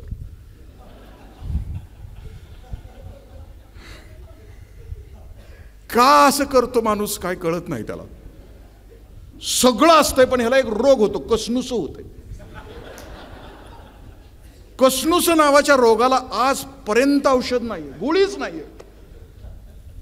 सगळं घरात आहे, काय नाही असं नाही, पण याचा अजून बॅक्टेरिया सापडला नाही, याचा व्हायरस सापडलेला नाही. एवढ्या फार्मास्युटिकल्स कंपन्यात भयंकर प्रयत्न केले, ह्या कसनुसेला काय उत्तर आहे का. विवेकानंद असं म्हणतात की आपला चेहरा आनंदी असतानाच समाजामध्ये जा, निराश चेहरा असताना समाजामध्ये जाऊ नका. कारण निराशा हा रोग आहे आणि तो संसर्गजन्य आहे, आणि तुम्हाला तो जगामध्ये पसरवण्याचा अधिकार नाही आहे चेहरा. पुढची बुद्धिमत्ता ते असं म्हणतात की आंतरवैयक्तिक बुद्धिमत्ता. ते सगळ्यांचं लाडका असतं, सगळ्यांच्यावर प्रेम करतो, अख्ख्या वर्गात ते सगळ्यांचं लाडका असतो, अख्ख्या गल्लीत, अख्ख्या पाहुण्यारावळ्यात. मग ते आलं की सगळं घर टवटवीत होतं. जिथं जाईल तिथं त्याचं स्वागत आनंदानं केलं जातं. त्याला सगळ्यांशी जुळवून घेता येतं. साने गुरुजींनी एकदा आईला विचारलं की आई मी कोण हो. आई म्हटली तू कोण पण हो, पण तू सगळ्यांचा लाडका हो, दुसरं काहीच होऊ नकोस. जगात सगळ्यांचा लाडका होणं ही खूप मोठी प्रक्रिया आहे. म्हणजे आपल्या पोरानं सगळ्यांचा लाडका हो. म्हणजे मुलगा कसा असावा याच्याविषयी भगवान श्रीकृष्णांचा एक प्रातस्मरणीय श्लोक आहे. कसा असावा बाळ? वसुदेव सुतम देवम. बापाचं नाव काढणारा असला पाहिजे. पुत्र देई ऐसा गुंडा ज्याचा तिन्ही लोकी झेंडा, कन्या तो ऐसी देई जैसी मीरा मुक्ताबाई. पुत्र देई ऐसा गुंडा जिसका गटार के पास मुंडा नाही, हे सांगितलं. बापाचं नाव काढणारा पाहिजे. कंस चानूर मर्दनम. वाईट गोष्टीविषयी त्याच्या मनात चीड आली पाहिजे. 20 तारखेच्या अगोदर गावाच्या गावं विकली जात होती, त्यानं जाऊन हिमतीनं सांगितलं पाहिजे की विकू नका माझं गाव. मतदान हे सतीचं वाण आहे, नका घाणेरड्या लोकांना मत देऊ. जो नीतिमान आहे, जो चारित्र्यवान आहे, जो तुमचं माझं कल्याण करणार आहे, जो पैसे वाटत नाहीये, जो जात धर्माच्या पलीकडं जाऊन काम करणार आहे समाजाचं, त्याला मत द्या. तो हिमतीनं त्याला सांगता आलं पाहिजे. मी सांगितलं गाव विकलं जात होतं, केला धिक्कार मी. कारण लेकराला त्याच्या आयुष्यामध्ये निषेधाची कृती करता आली पाहिजे, त्याच्या आयुष्यामध्ये संघटनेची कृती करता आली पाहिजे, त्याला वैज्ञानिक कृती करता आली पाहिजे, त्याला जागृतीची कृती करता आली पाहिजे. प्रत्येक क्षेत्रामध्ये माझं पोरगं आपलं जीवन सुख आणि आपला भवताल सुखी करण्यासाठी या कृती त्यानं करायलाच पाहिजेत. कंस चानूर मर्दनम देवकी परमानंदम. म्हणजे जगाच्या बाजारामध्ये तो आनंद वाटत असताना त्याच्या पराक्रमाच्या बातम्या आईच्या कानावर आल्यानंतर आई अशा अधांतरी चालली पाहिजे. माझं लेकरू आहे, माझं लेकरू आहे, ते माझं पोरगं आहे, माझं पोरगं आहे. म्हणजे त्या आळंदीमध्ये 9 वर्षाचं लेकरू आहे. ज्ञानेश्वरीच्या 9,000 ओव्या पाठ आहेत त्या बाळाच्या, 9,000. आणि आमच्या मुलाच्या झुकेगा नाही साला, पुष्पा नाम समज के आहे. आणि ते 9,000 ओव्या, एक एक ओवी म्हणता म्हणता नाकी नवं येते. आई केवढी आनंदी असेल, ती केवढी थुई थुई नाचत असेल. म्हणजे ज्ञानेश्वरीच्या पुनर्जन्माच्या 6व्या अध्यायाच्या 42व्या श्लोकाच्या खाली ओवी आहे की जो पुण्यवान म्हणून जन्माला येतो तो कसा असतो. तैसी दशेची वाट न पाहता, वैसेची या गावा न जाता, बालपणी सर्वज्ञतावरी दयाचे. जन्मताच तो विजडम घेऊन येतो, शहाणीव घेऊन येतो, पुण्य घेऊन येतो. तो त्याच्यामध्ये तितकं शहाणपण असतं. पुढची बुद्धिमत्ता त्यांनी सांगितलं की स्वसमायोजन बुद्धिमत्ता, परफेक्शनिस्ट असतं. ते अभ्यासाला जरी बसलं तरी 3-4 स्केच पेन घेऊन बसतं, इकडं खाना करून डाव्या बाजूला नोट्स काढून. प्रत्येक गोष्ट त्याला परफेक्ट लागत असते, तो परफेक्शनिस्ट. आणि शेवटची बुद्धिमत्ता आहे त्याला नैसर्गिक बुद्धिमत्ता असं म्हणतात. म्हणजे त्याला झाडं आवडतात, त्याला जंगल आवडतं. ग्रेटा थुनबर्ग नावाची मुलगी आहे, तिला तिच्या वडिलांनी सांगितलं की बाळा 2050 साली पृथ्वीवरची माणूस नावाची जात संपणार आहे. कारण 2050 साली पृथ्वीचं टेम्परेचर 55 डिग्री सेंटीग्रेड होणार आहे. त्यावेळेला 55 डिग्री सेंटीग्रेडला अन्नधान्याची उत्पादन क्षमता असणार नाही. 55 डिग्री सेंटीग्रेडला तेवढं ॲक्लेमटाईज करू शकेल अशी अन्नधान्याची पिकं असणार नाहीत. श्वास घ्यायला हवा असणार नाही, प्रदूषित झालेली असणार आहे हवा. तुम्ही पुण्याला गेला तर लकडी पुण्याला प्रदूषण पॉईंट आहे पुण्याचा, 250, 260. सर्वसामान्य माणूस 50 इतकं प्रदूषण सहन करू शकतो. श्वास घ्यायला हवा, प्यायला पाणी असणार नाही. दक्षिण आणि उत्तर अंटार्क्टिकावरचं बर्फ 30% इतकं वितळलेलं असेल. समुद्राची पातळी 11 मीटर इतकी वाढलेली असेल. म्हणजे मुंबईचा समुद्र खोपोलीपर्यंत पसरलेला असेल 2050. पाहुणेरावळे कोण असले तर आत्ताच सावध करा. म्हणजे पाणी प्यायला समुद्रात, समुद्र बघायला खोपोलीत गेलं तरी दिसणार आपल्याला. ग्रेटा थुनबर्गनं स्वीडनच्या संसदेच्या बाहेर 9वीतल्या पोरीनं बोर्ड लावून तिनं आंदोलन सुरू केलं. फ्रायडे फॉर द फ्युचर नावाची तिनं चळवळ सुरू केली. 1 वर्षभरामध्ये 5 कोटी पोरांनी तिला पाठिंबा दिला. पोरांनी, आपण ते करणार नाही ना, आपण कसं पाहू. आपल्याला किती कामं, किती व्याप, आपल्याला आपलं लक्षच नाही ना आजूबाजूला. 1 वर्षानंतर तिचं भाषण झालं, 5 लाख पोरांनी तिला पाठिंबा दिला. 2018. तिच्यासाठी युनोला वसुंधरा परिषद बोलवावी लागली. वसुंधरा परिषदेचं बीज भाषण या पोरीने केलंय 9वीतल्या. Greta Thunberg speech in UNO 4 मिनिटं आणि 52 सेकंदाचा आहे. काय बोलगी बोलली आहे ती. जगभरातल्या नेत्यांना म्हणते की कोणता विकास तुम्हाला हवा, आमच्या वाटणीचा स्वर्ग म्हणजे निसर्ग घेऊन तुम्हाला कोणता विकास हवा. ती पोरगी बोलताना तिच्या चेहऱ्यावरच्या हावभाव आहेत ना, तुम्हा आम्हाला जागा करते. कोणता निसर्ग तुम्हाला हवा. बघा ना तुम्ही झनक झनक पायल वाजेमध्ये तो जितेंद्र वरून खाली येतो श्रावण महिन्यामध्ये आणि तो सगळ्या सृष्टीवर कॅमेरा आहे त्या पिक्चरमध्ये, आपण बघितलं असेल. श्रावणातला हिरवा रंग आहे पण तो वेगवेगळा आहे, कुठं पिवळा आहे, कुठं डार्क गर्द हिरवा आहे. आणि तो जितेंद्र पांढरा ड्रेस घालून खाली त्या डोंगराच्या खाली येतो. ये कौन चित्रकार आहे, ये कौन चित्रकार आहे. तुमच्या माझ्या पोरांच्या वाटेला हे चित्र असणार नाही, तो श्रावण असणार नाही, 6 ऋतूंचे 6 सोहळे असणार नाही. ग्रेटा थुनबर्ग तयार होते निसर्गावर प्रेम करणारी. पुढचं पेरेंट नावाचा शब्द आहे. पेरेंट शब्दाचा लॉंग फॉर्म काय, पी फॉर प्रिपेअर्डनेस. मला माझं पोरग कसं हवं. जसं की विवेकानंदांच्या आईनी भुवनेश्वरी देवीनी 2 वर्ष काशी विश्वनाथाला प्रार्थना केली आणि सांगितलं की भगवान शिवाला तूच माझ्या पोटी जन्माला ये, दुसरं कोणाला पाठवू नको, तूच आहे माझ्या पोटी जन्माला. प्रिपेअर्डनेस म्हणजे मला माझा मुलगा कसा हवा, कोणत्या उंचीचा हवा. तुम्ही टाटा निघून गेल्यानंतर एक मुलगा लुकडा होता, काय त्याचं नाव, शांतनू नायडू. त्यानं टाटांच्यावर पुस्तक लिहिलंय. त्या पोराची स्पीच, त्याची भाषणं बघा, 2-2, 3-3 मिनिटाचे. त्यात एक क्लब स्थापन केलाय पुण्यामध्ये, गुड फेलोज क्लब. म्हणजे ज्यांचे आई वडील परदेशामध्ये आहेत अशा आई वडिलांनी फोन करावा. त्याची 200-300 पोरांचा ग्रुप आहे, गुड फेलोज ग्रुप. आम्ही सेवेला तत्पर आहोत, आम्ही मानवतेला तयार आहोत. मानवतेचं कोणतंही काम आम्हाला सांग. पहिलं काम त्यानं कोणतं केलं की 3000 कुत्र्यांना गळ्यामध्ये बँड घातले पुण्याच्या. कोणते बँड की रात्री ती कुत्री दिसत नाहीत आणि गाडी खाली येऊन मरतात म्हणून या पोरानं तयार केलं. आणि गुड फेलोज म्हणून त्यानं ग्रुप तयार केला. काय आई वडिलांना केवढा अभिमान. म्हणजे आमच्यासारखं नाही येते. रविवार आला चला कुठल्या हॉटेलमध्ये जायचं, आपल्या अगोदर जाऊन पोरग बसते, ऑर्डर देते, भज्याची ऑर्डर देते, म्हणते भजे किती भारी झालं घरातल्यासारखे. घरात भजी केलं तर म्हणते भजी किती भारी झालं हॉटेलमधल्यासारखे. मी feeling hotel in home and feeling home in hotel.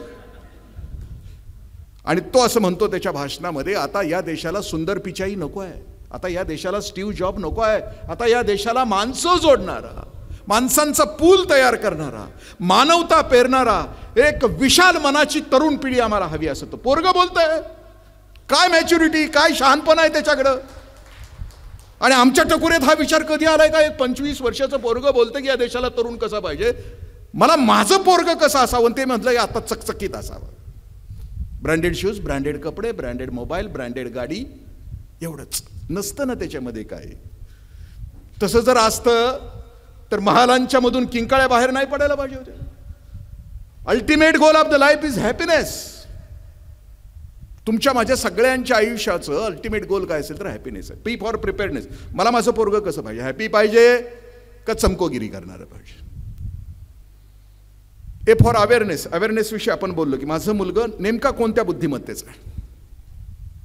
PA नंतर R फॉर रोल मॉडेल असं. तुमचं माझं पोरग वयात आल्यानंतर, वयात आलेल्या पोराला समजा मुलाला विचारलं की तुला तुझी बायको कशी हवी आहे. पालकत्वाचा सगळ्यात मोठा विषय कोणता आहे, R विषयी जे लिहिलंय सायकोलॉजिस्टनी तो असं म्हणतो की मुलगा वयात आल्यानंतर त्याला विचारलं की तुला बायको कशी पाहिजे तर त्यानं उत्तर दिलं पाहिजे की मला माझी बायको माझ्या आईसारखी पाहिजे. कारण जन्मापासून त्यानं आईला बघितलेलं आहे. अख्खं घर उठायच्या अगोदर उठणारी आई, घर झोपल्यानंतर झोपणारी आई, बापाच्या संसारामध्ये कुठं अडथळा आला तर पाठीमाग ताठ मानेनं त्याला आधार देणारी आई, अनुकूल प्रतिकूल परिस्थितीमध्ये सुद्धा संसाराचा गाडा नीटपणाने चालवणारी आई. आम्ही जिंकलो, त्याचा रोल मॉडेल आम्हीच ठरलो पालक म्हणून. त्यानं सांगितलं की मला बायको अशी पाहिजे. आणि पुरीला जर विचारलं की तुला नवरा कसा पाहिजे, तिचा फर्स्ट हिरो तिचा बाप आहे. कारण पोरगी ज्या वेळेला चालायला शिकते ना त्यावेळेला बाप त्या पोरीच्या पायाकडे बघत असतो. का, यासाठी बघतो या पोरीची पावलं कुठल्या घरामध्ये सुखावतील, कुठल्या घरामध्ये स्थिर होतील. बाप त्या पावलांच्याकडे बघत असतो. तिला तिचा रोल मॉडेल आपला बाप असायला पाहिजे. तिनं बघितलंय जन्माला आल्यापासून बाप केवढा भारी आहे, केवढा भारी जगतो, केवढा संसार चालवतो, की माझी स्वप्न पूर्ण करण्यासाठी किती धडपडतो. मुलगी म्हणून तो मला कधी वेगळं नाहीये वागवत, मला विलक्षण माझं संगोपन त्यानं केलंय. मग माझा नवरा, माझा रोल मॉडेल माझा बाप असला पाहिजे. E for empathy. त्याला समाजाविषयी, इतर समाजाविषयी, म्हणजे तेच डोळे देखणे जे कोंडिती साऱ्या नाभा, ओढीती दुःखे जनांच्या सेंडीत सांडिती नेत्रकड, असं म्हटलं. त्याचे एम्पथी, त्याला सहानुभूती असली पाहिजे अनेकांच्या विषयी. म्हणजे आंबा दिला त्याला खायला तर खालच्या खोलीत जाऊन एकट्यानंच खाल्ला नाही पाहिजे. त्यानं अगोदर मैत्रासनी वाटला पाहिजे, मग राहिला तर आपण खाल्ला पाहिजे. एवढं. जसं की विनोबाजींच्या आईनी फणस आलं की अख्ख्या घरात वाटून यायला सांगायची, मग हे म्हणायचे की आई मला कधी देणार. मग विनोबाजींची आई म्हणायची की राजा अगोदर दुसऱ्याला द्यायचं असतं आणि मग स्वतः खायचं. एम्पथी. आणि लास्ट यन, काय राहिलं, यन राहिलं ना. त्याच्या आयुष्यामध्ये त्याला निगेटिव्हिटी कधी येता कामा नये. आम्ही आमच्या आयुष्यामध्ये त्याला जे देणार आहोत, जे शब्दानं स्पर्शानं त्याला जो देणार आहोत, ते ओनली पॉझिटिव्हिटी असं. मग त्याला 2 दिवसाच्या मध्ये एक रात्र आहे का 2 रात्रीच्या मध्ये एक दिवस आहे, त्याला विचारलं तर त्यानं सांगितलं पाहिजे 2 दिवसाच्या मध्ये एक रात्र आहे. 31 डिसेंबरवाला असेल तर काय म्हणणार, 2 रात्रीच्या मध्ये एक दिवस. त्याला प्रकाश का अंधार, अखंड पॉझिटिव्हिटी त्याच्या आयुष्यामध्ये की आणखीन काय. मी 12वीला नापास झालो. मी घरी गेलो. मला वाटलं की आता वडील काय करणार. वडिलांनी जवळ घेतलं, माझ्या कपाळाची पप्पी घेतली. मला म्हटले वाघाचं पिल्लू आहेस, नापास झाला म्हणून काय होते. जर तसं वडील म्हटले नसते तर हे देशमुख इथं आता आलाच नसतं. एक शब्द, एक स्पर्श, म्हणजे रिस्पॉन्स कोणता, एम्पथी कोणती, म्हणजे देत आहे सकारात्मक. टी फॉर ट्रस्ट असं म्हटलं. पोरांच्यावर प्रचंड विश्वास. जग गतिमान आहे, बाहेरचा प्रभाव प्रचंड आहे. कोणत्याही क्षणाला पोरगं तुमचं माझं घसरण्याची शक्यता आहे, पण ट्रस्ट त्याला पाहिजे. आपण कधी डोंबाऱ्याचा खेळ बघितला असेल. डोंबाऱ्याच्या खेळामध्ये दोन्ही बाजूला बांबू असतात आणि मध्ये तार असते. एक 7-8 वर्षाची पोरगी हातामध्ये बांबू घेऊन या तारेवरून कसरत करत जात असते. आपण बघितली असेल. आता कधी बघता आलं तर मी आता जे बोलतोय त्याचं लक्षपूर्वक ऐका आणि मग बघा. ती पोरगी आहे ना, पाऊल टाकत असते, बिनधास्त असते, कॉन्फिडन्स असतो तिच्या चेहऱ्यावर. का असतो माहिती आहे, तिचा बाप खाली ढोल वाजवत असतो. बापाचं पाऊल पुढं की पुरीचं पाऊल पुढं, बापाचं पाऊल पुढं की पुरीचं पाऊल पुढं. का माहिती आहे ती पोरगी का बिनधास्त असते. तिला तिच्या कानामध्ये बापाचा ढोल वाजत असतो. तिला इतका आत्मविश्वास असतो की या तारेवरून कसरत करत असताना मी जर खाली कोसळले तर माझा बाप खाली कॅच करायला उपस्थित आहे, हा विश्वास तिच्या कानामध्ये घुमत असतो. तुमच्या माझ्या पोराचं भविष्यामध्ये किंवा जगत असताना, तारेवरून कसरत करत असताना कधी खाली कोसळलं तर कॅच करायला त्याच्यामध्ये इतका विश्वास असला पाहिजे की त्याच्या कानामध्ये आपल्या विश्वासाचा ढोल वाजत असला पाहिजे. ट्रस्ट असं म्हटलं. पुढं पालकत्वाचं. सर 1.5 तास झाले, किती छळ किती करायचं, बस करायचं.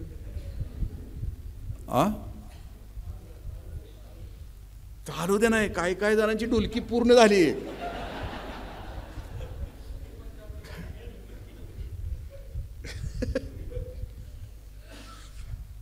चीनमध्ये जेवल्यानंतर एक अर्धा तासाच्या अख्ख्या देशाला सुट्टी असते चीनमध्ये. त्याला पॉवर स्नॅप असं म्हटलं. म्हणजे जेवल्यानंतर घंटा ती भोंगा होतो आणि सगळ्यांनी झोपायचं असेल तिथं.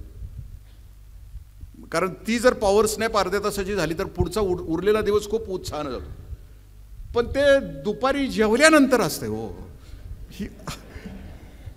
आत्ता माझा भोंगा 1.5 तास झालं वाचतोय. ती ही वेळ नव्हती ना तिची, पण तरी झोपले ते. शेजारच्यानी पण त्यांना सावरलं चांगलं, झोपू दिलं अगदी व्यवस्थित. घरामध्ये घरपण आणण्यासाठी 4 गोष्टी आणखीन महत्त्वाच्या पालकत्वामध्ये असतात. की आम्ही घरामध्ये घर देत असताना भावनांचा भरणा कसा करतो नात्यांच्यामध्ये, घरामध्ये आमची नजर कशी आहे, घरामध्ये आमचा स्पर्श कसा आहे, घरामध्ये आमचे शब्द कसे आहेत. म्हणजे घरातली किंवा जगातली सगळी नाती जर दृढ करायची असली तर या 4 गोष्टींनी नाती, भावना भरले जातो. शब्द, नजर स्पर्श आणि भेटवस्तू आनंदानं देणं, एकमेकाला देणं. त्या इकेगाई नावाच्या पुस्तकामध्ये तो लेखक असं म्हणतो आहे की ती 120 वर्ष का जगतात, कारण त्यांच्या आयुष्यातलं एकही नातं मरेपर्यंत ते तोडत नाहीत. मग जुळालेला असू द्या, रक्ताचा असू द्या, नाहीतर जुळलेला असू द्या, एकही नातं ते तोडत नाहीत. एक नातं तोडलं की 4 वर्ष आयुष्य कमी होतं. आपण लवकर का मरतो त्याचं उत्तर आपल्याला मिळालं असेल.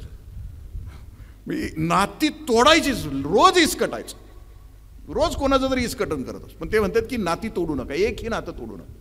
मग नाती टिकतात कधी की घरामध्ये नजर कशी, तुम्ही बघता एकमेकाकडे, छान बघता घरामध्ये आल्यानंतर, त्याच्यामध्ये काळजी आहे नजरेमध्ये, का भय आहे, का संशय आहे. दुसरी गोष्ट, तुम्ही स्पर्श कसा करता. वेगवेगळ्या आपल्या मानसिक गोष्टीनंतर तसा तसा स्पर्श असतो. दुःखामध्ये वेगळा स्पर्श, सुखामध्ये वेगळा, प्रेरणेमध्ये वेगळा. प्रत्येक स्पर्श आपले वेगळे आहेत. स्पर्शामध्ये वेगळी ती व्हायब्रेशन्स आहेत. माझी लातूरला एक 3-4 वर्षापूर्वी सलग 3 व्याख्यानं होती आणि मी डॉक्टर विठ्ठल लहाने सरांच्या घरी राहिलो होतो. प्लास्टिक सर्जन आहेत. त्यांच्या घरात असताना ते सकाळी 5:30ला खरी जायचे, ऑपरेशन 6-7 करायचे, OPD करायचे, राऊंड मारायचे, वर यायला परत 7-7:30, म्हणजे जो 13-14 तास काम करून ते वर यायचे घरी. मग मी त्यांना विचारलं की एवढा उत्साह तुमचा कसं काय टिकून राहतो संध्याकाळी सुद्धा. ते म्हणतात की मी संध्याकाळी 7:30ला वर यायला लागलो की माझी बॅटरी डिस्चार्ज झालेली असायची, डाऊन झालेलं असायचं, लो झालेलं असायचं. वर आले की माझी 80 वर्षाची आई त्या सोफा सेटवर बसलेली मला दिसायची. मी आईला घट्ट मिठी मारायचो. 10 मिनिटं मी आईच्या मिठीत असायचो. 10 मिनिटानंतर आईच्या बाजूला झालो मिठीतनं की सकाळी जेवढा ताजा तवाना असायचो तेवढा ताजा तवाना मी आईच्या मिठीमध्ये व्हायचो. जगातला पॉवरफुल चार्जर कोणता असेल तर ती आईची मिठी आहे म्हटलं, आईचा स्पर्श. ऋषी तर असं म्हणतात की तुमचा मुलगा किंवा मुलगी किती वयाची असू द्या, मरेपर्यंत रोज एकदा तरी लेकराला मिठी मारा, रोज एकदा तरी मिठी मारा. ते एका मिठीमध्ये प्रचंड सामर्थ्य. त्याच्या केसाचा वास घ्या, त्याला मिठी मारा. स्पर्शामध्ये प्रचंड ताकद असते, खूप सुख असतं लेकरांच्या मध्ये, नात्यामध्ये. मी कराडला बिडी होतो आणि मला वेळ मिळायचा नाही, माझं लहान बाळ होतं. एकदा माझ्या मित्राबरोबर ते खाली प्रीती संगमवर यशवंतराव चव्हाण साहेबांची समाधीच्या बाजूला अशी घसरगुंडी आहेत, अशा 10-12 घसरगुंडी आहेत. ते बाळ माझं गेलं, त्यावेळी मित्राच्या बरोबर गेलो होतो. ते वरनं घसरत असताना त्याच्या लक्षात आलं की पलीकडे प्रत्येक पोराचा बाप उभा आहे कॅच करायला आणि आपला बाप नाही. मी एक दिवशी घरी होतो, म्हटलं पप्पा जायचं का, म्हटलं कुठं, तो म्हटलं घसरगुंडीवर. म्हटलं ते माझ्या अगोदर गाडीवर बसून उतरल्या पहिल्यांदा त्या घसरगुंडीवर वर वचपा काढायचा होता ना, गेल्या वेळे बाप नव्हता ना कॅच करायला. मला म्हटलं खाली उभं राहायचं. बरं म्हणलं मी आता सुटणार आहे ना बाबा, सुटणं मला कॅच करायचं. हो रे बाळा. ते वरनं सुटलं आणि मी त्याला कॅच केलं. कॅच केल्यानंतर त्याच्या डोळ्यात बघितलं, त्या 2 सेकंदांनी बाप होण्याचं काय वैभव असतं त्या लेकरानं. त्या 2 सेकंदात बाप होण्याचं बाप मला दिलं, तेवढी श्रीमंती मला दिली, तेवढा वैभव त्या पोरानं दिलं. त्यांना हवा असतो आमच्या आयुष्यातला खूप कॉन्सन्ट्रेटेड का. किती कामामध्ये असा तुम्ही, पण आपला अनमोल वेळ तुम्ही बघा. आयानू तुम्हाला माहित असेल की आई ज्या वेळेला बाहेर जाणार आहे 11 वाजता आणि 5-6 वाजता येणार आहे, पोरगं सकाळी जेवायला तुम्ही घालताना लहान असताना ते तास 1.5 तास जेवतं, घास तोंडातच ठेवतं, गिळतच नाही लवकर. का माहितीये, त्याला माहिती आहे आता सटकली की संध्याकाळपर्यंत, पण जेवायला घालताना कुठं जाणार नाही त्याला माहिती आहे. आणि म्हणून त्याचं जेवण लहानपणी तुम्ही जर बाहेर जात असला तर ते तास भर करतं. घास लई उशिरा चावतं, लई उशिरा गिळतं, कारण त्याला माहिती आहे की एवढी आई मला जवळ पाहिजे. स्पर्श. तिसरी गोष्ट मी सांगितली की शब्द कोणते घरात वापरतो. आम्ही अधिकारी लोक आम्ही शिव्याच वापरतो ना, घरात पण दारात पण. अधिकारी चांगला कोणाला म्हणायच्याला चांगल्या शिव्या देता येतात, त्यातल्या त्यात भच्या 12 खाड्याच्या असल्या तर आणखीन चांगला. घरी पण आम्ही शिवी देतो, बायकोला पण देतो, पोरांना पण देतो. मी आता अशी अवघड शिवी घेत नाही, गाढवा नावाची शिवी घेतो मी. घरामध्ये गाढवा शिवीचा वापर सर्रास करतो. माझं पोरानं ते ऐकलंय गाढवा शिवी. आता गाढवा शब्दाचा अर्थ पण त्याला माहीत आहे, पण त्यानं कॅच केला ना, शब्द बापाचा जसाच्या तसा. बाप रविवारी घरात आहे, पेपर वाचतो आहे. पोरगं कुठंतरी नुकतंच एसटीनं जाऊन आलंय आणि त्यानं कंडक्टरचा रोल बघितलाय. आणि मग कंडक्टरची तिची तो रोल प्ले करत असताना ते म्हणते, टिंग, ज्या गाढवाला उतरायचं त्याने उतरा, ज्या गाढवाला बसायचं त्याने बसा. पुन्हा सिंगल बेल, पुन्हा डबल बेल, ज्या गाढवाला बसायचं त्याने बसा, ज्या गाढवाला उतरायचं त्याने उतरा. बापाच्या लक्षात येतं की कार्ट शिवी देतंय, माझीच देतंय, जसाच्या तसा शब्द.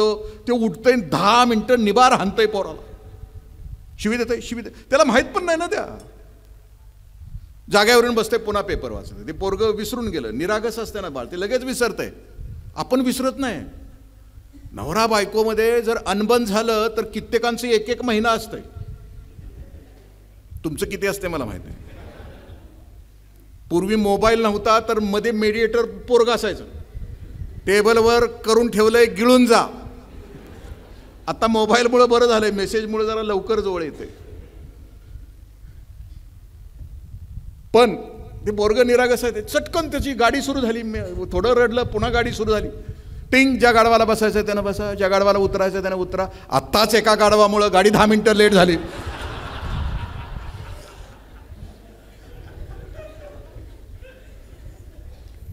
शब्द कोणते वापरतो? माझं आता वजन 1 क्विंटल आहे. एक 150 किलोचा देशमुख आपल्या लाकडाच्या वाड्यात वर गच्चीवर उभा होता. एकटाच होता, कोणी नव्हतं घरातलं, बाकी एकटाच होता. त्या वाड्याची दारं होती ती खूप छोटी होती. ज्याच्या घरामध्ये कुठलाच संस्कार नाही, अशा घरातलं एक 8-9 वर्षाचं पोरगं. संस्कार या शब्दाचा अर्थ की हिऱ्याला पैलू पाडल्यानंतर त्याची किंमत वाढते. ज्याच्या जगण्यामध्ये शालीनता या गोष्टी येतात, तो संस्कारी आहे. मोठ्यांचा आदर आणि लहानांची कदर म्हणजे संस्कार आहे. ते कालनं कार्ट जात असताना देशमुखांच्याकडे बघितलं. ते म्हणले, देशमुख साहेब, मेल्यावर खाली कसं काय न्यायचं? कुणाला कशाची काळजी, कुणाला कशाची काळजी? देशमुख साहेब म्हणले, आईबापानं हेच शिकवलं, त्याला वर बोलवलं, कोंडून टाकलं. त्याचा बा आला, अहो देशमुख साहेब त्याला का कोंडून ठेवलंय? देशमुख साहेब म्हणते, त्याला काय शिकवलं का नाही शब्द चांगले उच्चारायला? त्याला काय संस्कार आहे का नाही? मोठ्यांचा आदर करावा. नाही म्हटले, झालंय काय? नाही ते म्हणते, कार्ट म्हणते, देशमुख साहेब मेल्यावर खाली कसं काय न्यायचं? तुमच्या वाड्याचे दरवाजे छोटे आहेत, तुम्ही एवढे मोठे आहे, कसं काय न्यायचं? बाप म्हणते, जाऊ द्या की देशमुख साहेब, त्याला काय अनुभव आहे का काय? मेल्यावर खाली कसं काय न्यायचं? अवघड आहे. हातपाय तोडायचं आणि खाली न्यायचं, अवघड काय? त्याला पुन्हा आत टाकतंय ते देशमुख साहेब. त्याचा आजोबा येतंय त्या पोराचं, फार वाकलेलं, 85 वर्ष वय, झुकलेलं. ती म्हणते, देशमुख साहेब, माझ्या नातवाला आत ठेवले, माझ्या पोराला आत ठेवले. का असं केलं? देशमुख साहेब म्हणते, नातवाला शिकवलंय का नाही? ते म्हणते, देशमुख साहेब, मेल्यावर खाली कसं काय न्यायचं? पोरगं म्हणते, खाली न्यायचं काय अवघड आहे? हातपाय तोडायचं, खाली न्यायचं. आजोबा पार झुकलेलं, थरथर कापत असतं. म्हणते, जाऊ दे की देशमुख साहेब, त्याला अनुभव आहे का काय? म्हणते, आता वाड्यात तुम्ही एकटेच आहे, बरं वाडा बी लाकडाचाच आहे, बरं तो आता तुमच्यानंतर कोणाच्या कामाचा पण नाहीये, बरं त्याला खाली तरी कशाला न्यायचं? हातपाय तरी कशाला तोडायचं? वाड्याला जाग लावायची म्हणजे.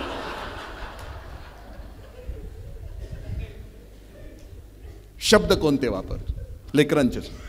आणि द लास्ट, आम्ही आठवणीनं प्रेम वाढण्यासाठी एकमेकाला आठवणीनं प्रेझेंट देतो. आणि शब्दाच्या बाबतीमध्ये पुरुषाची जात आहे ना, लई म्हणजे अशी चिकू.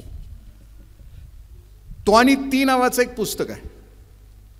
त्याच्यामध्ये स्त्रियांच्या आणि पुरुषांच्या मध्ये जे अनुवंशिक गोष्टी आलेल्या आहेत ते त्याच्यात लिहिलेले आहेत. तो आणि ती पुस्तक मी बरेच माझे तरुण मित्र आहेत ना, त्यांच्या लग्नातच देतो. कारण ते असं म्हणते की तो मंगळावरून येतो आणि ती शुक्रावरून येते. त्याच्यात त्यानं दिलंय. तो इंग्लिश लेखक आहे. मग काय गुण आहेत तुमच्या माझ्या पुरुषामध्ये? कोणते गुण आहेत? पुरुष त्याच्या अनुवंशिकतेमध्ये आपण म्हणजे पुरुष मंडळी पूर्वी शिकार करायची, घरात आलं की घराचं संरक्षण करायची. मग घरात ते गुहेत आलं की असं दाराकडे तोंड करून बस, म्हणजे त्या गुहेच्या ह्याच्याकडे तोंड करून बसायचं ना कायम. वाघ येऊ नये, सिंह येऊ नये म्हणून संकटकाळी पळून जाण्यासाठी ते कायम गुहेच्या तोंडाकडे. आत्ता सुद्धा कुठलाही पुरुष गेला दुसऱ्याच्या घरी की अननोइंगली ते दाराकडे तोंड करून बसते. बघा तुम्ही, बायको आज सगळं घर फिरून येते, दोघं गाडीनं परत निघाले की दोघांची चर्चा सुरू होते. ह्याला काही सांगता येत नाही, पण ती सगळं सांगते की पडद्याचा रंग कुठला होता, सोफा सेटचा रंग कुठला होता, कब्बशा कसल्या कलरच्या होत्या, किचनमध्ये कसले सेट होते, अख्खं घर. कारण तिनं त्या गुहेमध्ये संसार केलाय ना, तिला सगळं माहीत होतं. त्यामुळे तो असं म्हणतो की पुरुषाची शब्द मर्यादा 2000 आहे प्रत्येक दिवसाला आणि स्त्रीची शब्द मर्यादा 20,000 आहे. असं मी नाही म्हणत. त्याचं कारण शिकारीला गेलं तरी गप्प बसावं लागायचं, घरात आलं तरी मोजकच बोलायचं. पण तिला घरातल्या सगळ्यांशी बोलून बोलून तिच्या अनुवंशिकतेमध्ये 20,000 शब्दांचा साठा पर डे. बरं, आता तिघच, हक्काचा श्रोता दुसरा नाहीच. मग 20,000 शब्द संपवायचे कुठं? हे जे 2,000 शब्द चौकातच संपून येते.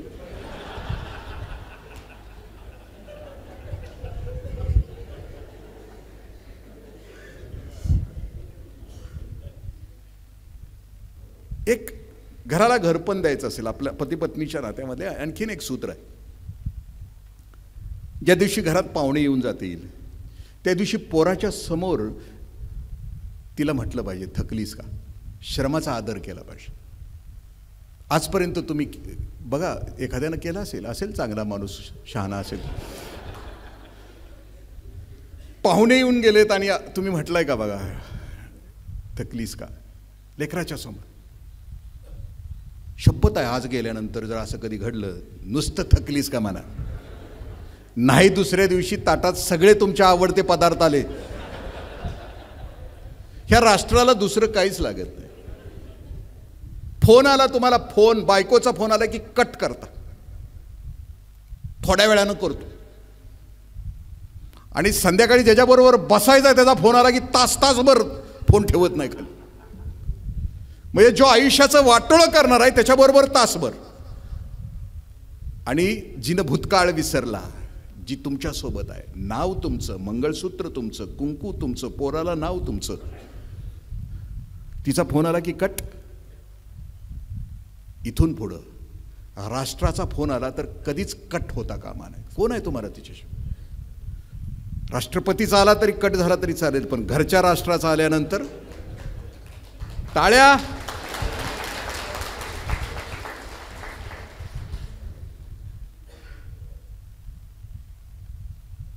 आठवणीनं वाढदिवस, लग्नाची ॲनिव्हर्सरी लक्षात ठेवायची.